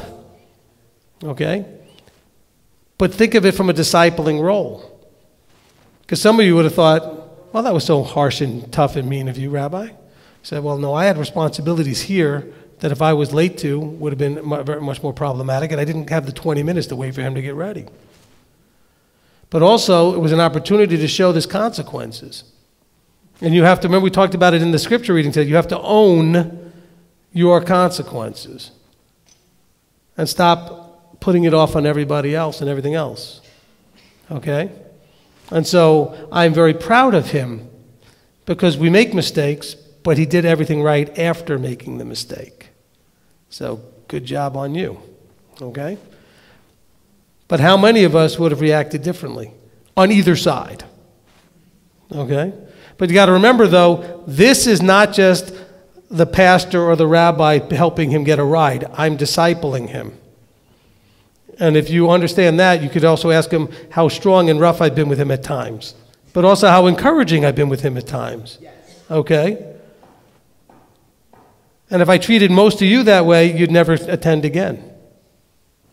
But that's discipling. It's almost like parenting. Okay? Like Scripture says in Deuteronomy, what father is not going to discipline his child? So Elohim disciplines you. Okay? But we are, I told you this over and over and over again, we cannot be corrected. We do not handle correction.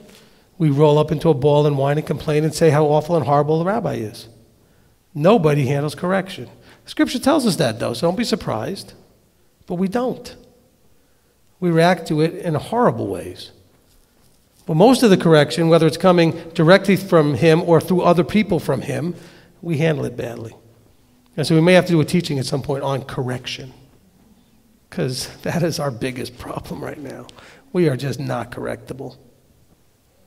We get so upset when people try to correct us. All right, Dawid. I just wanted to follow that up with, yes, I absolutely knew what the consequences were, and I knew, even if you had said, well, okay, well, I'll try to wait for you, I would have said, no, you need to go and do what you need to do. It was not, I already knew what you had to do. And not to mention the fact that I had multiple temptations that ran through my thoughts real quick, that, okay, well, maybe I could try to get a hold of Robert and see if he could get me right. No, wait a minute. He has tons of stuff he has to do. Okay, maybe Cece, I know that they're running late. Maybe he was already here anyway. Yes, I know. And the point is that I had multiple thoughts about who I could theoretically call to try to bail myself out of this, and I'm realizing, no, that's not kind to any of them. They're already on their way to Congregational, or they're already there. And I realized that, you know what? This is not going to work to try to bail myself out of it. I have to own this and do it on my own. No, you did the right thing. I'm very proud of you. You did a good job. Good job, son. All right? You did a good job. Good job.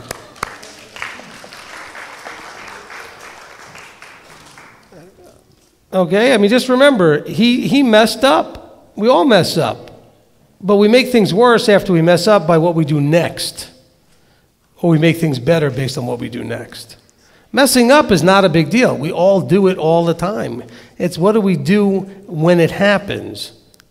That's the problem. Who's got the mic? It was handed to me, and then he ran off. I don't think he's seen the other hands coming up. Okay. There's more hands over here, but I just have a couple that I'm going to throw out here. Okay. I do want to say real quick to those online, there were a few that if you missed it, you need to call us during the week after Pesach, or I sent some teachings out there.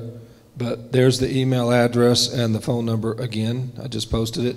The two that were from Anna Zimmerman, how do we humble ourselves and how do we take those steps? Sorry for the simple question, but she's lacking understanding on how to do this.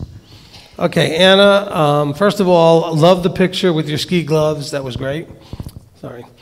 Anna is a competitive cross-country skier and had some Aleph Bet Torah type things on her ski gloves that was in a picture. I thought it was great. How do we humble ourselves? I'm thinking I probably have to do a teaching to kind of break that down. I don't think I can break that down. I'm trying to think if I can give you a soundbite answer, and I can't. But Anna, you, not like everybody else can, but you, because of your relationship with me, you can call anytime and we can talk about this stuff. Okay? So I certainly will be able to work with you. Anna's up there in Alberta, and great family, her whole family up there, all 67 of them. And I don't know, it's not quite that big, but there's a lot of them in there. Anyway, the humbling yourself really has to do with, again, an awareness of your response and deciding and seeing that your response, is it about that I, or is it the oh no? Okay, you know? That's the humbling thing. Are you going to need to win and have it your way, or are you going to choose to submit and not have it your way? It takes time and practice. But Anna, the most important thing is having a discipler, okay, like your mom or somebody else who's really available and there to watch you, to catch you in those moments and have your teacher point out this is one of those moments where humbleness is needed. All right, that's the kind of one of the other values of having a teacher, all right, or an accountability person, a discipler, is that they can catch you when you're in it and go, nope, let's not do that. Okay? But those are the toughest things. How do you humble yourself? It starts off with wanting to and recognizing that you have issues. You could ask people real close to you what areas of life you have a problem with that in, because you probably don't have a humility problem in all areas. We tend to have them in certain areas, certain pride, you know. And pride doesn't mean I think I'm great. Pride just means nobody's going to tell me what to do. That's a lot of the humbleness. I'm going to do it my way. I don't care what you say. That's what we're dealing with mostly in the scripture. All right, what else you got? Because we need to start to wrap it up. It's 10 to 5. From S. Egan regarding Romans 12:9. What is the correct way of hating what is evil? I didn't go that far in Romans 12. In Romans 12:9, because I only went to verse 5.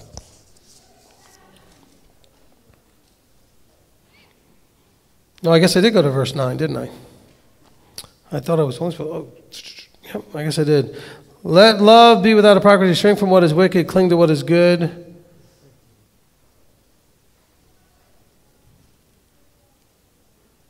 Now, what was the question about hating? What's the correct way of hating what is evil? Well, in this case, it translates, I think, better shrink from what is wicked. In other words, stay away from it. I don't think it's translated well by saying hate it, but the idea of choose not to be involved with it. Stay away, distance yourself. Because in the translation I have here, which is I think probably a better idea of what was trying to be conveyed here, is the idea of shrinking from what is wicked. In other words, stay away from, avoid, don't touch, don't participate, don't involve yourself. Instead, cling to what is good. So you have this kind of idea of pushing away or avoidance versus clinging. Cling to what is good, put a nice distance between you and what is not. We hit 475. Wow. We are only a few weeks away from 500. I could just feel it. It's incredible.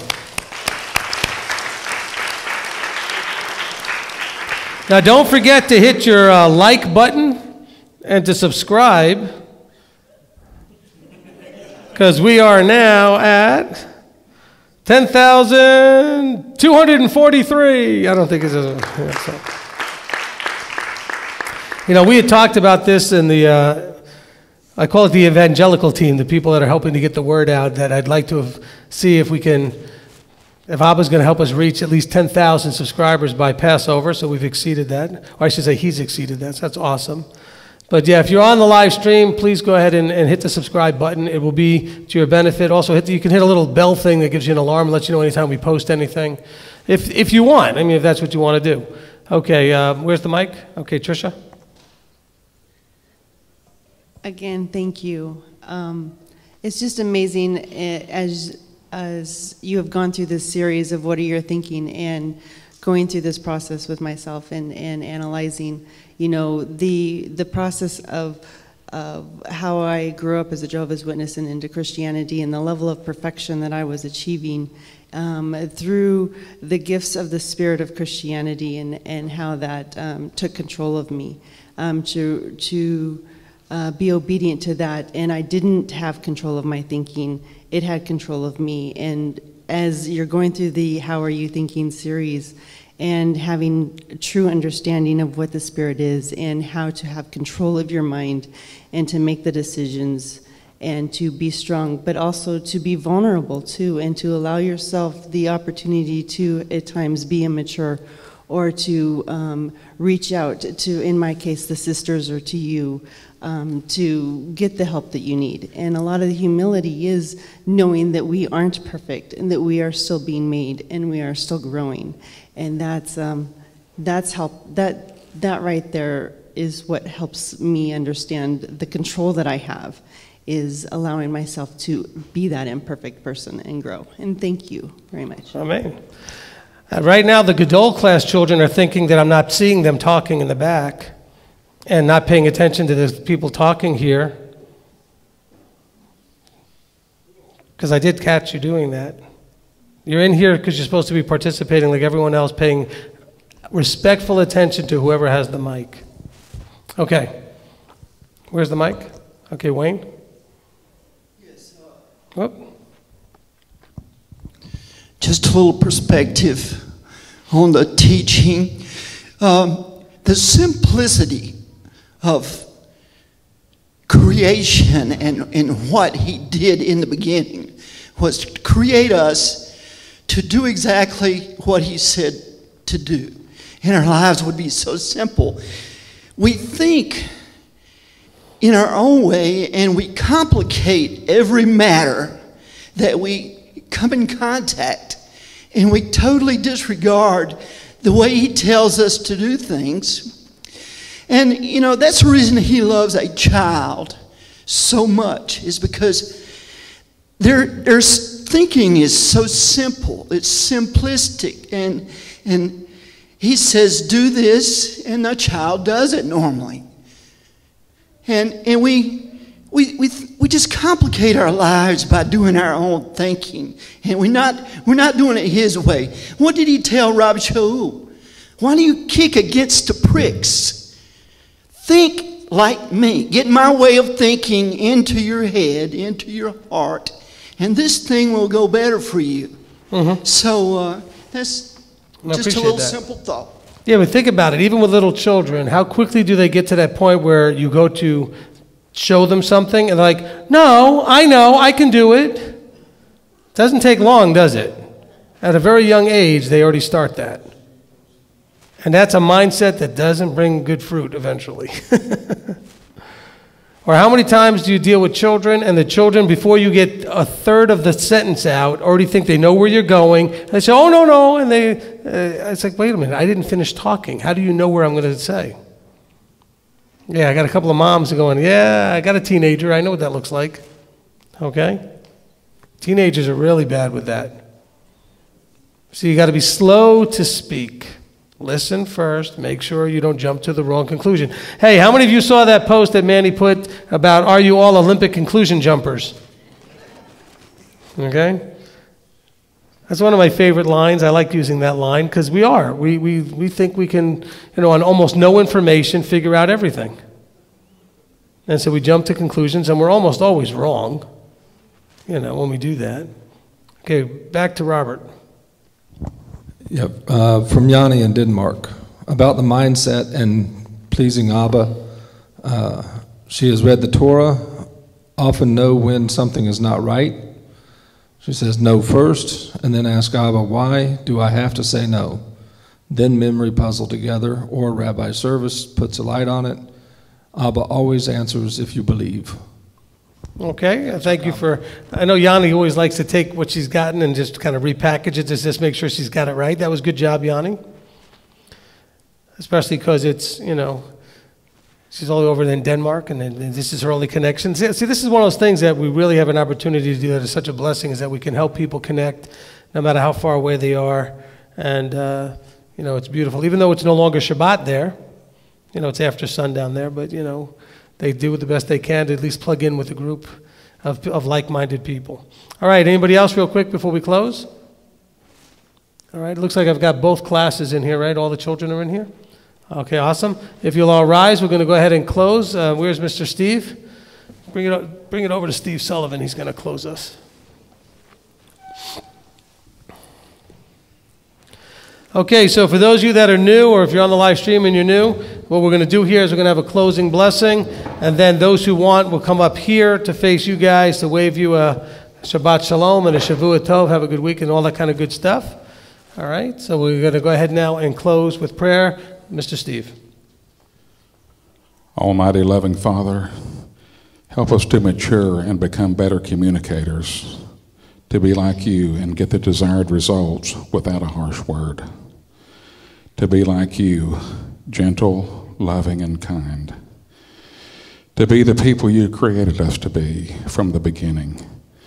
To learn what love is and give it and live it without any expectation for return. I pray that we be the people it's going to take to fill your kingdom. Help us to live in the spirit of your word, the love that overcame the world. Amen. Amen. Amen. All right, so if any of you want to come and be on camera, you can come on up front. Coins ready? Nope.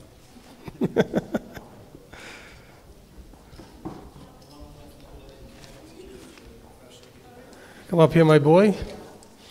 He's doing a good job helping on the camera crew these days, so that's good. Enough.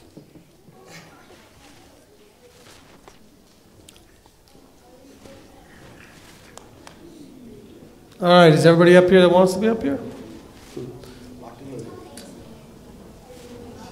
Katane's not in here. Where's the Aleph class? Are they coming? Okay, hold on. We're waiting for. Oh, I thought they were all in here when I said, oh, well, in here. But just the Bet and Kadar. Oops. Well, let's go ahead and get them.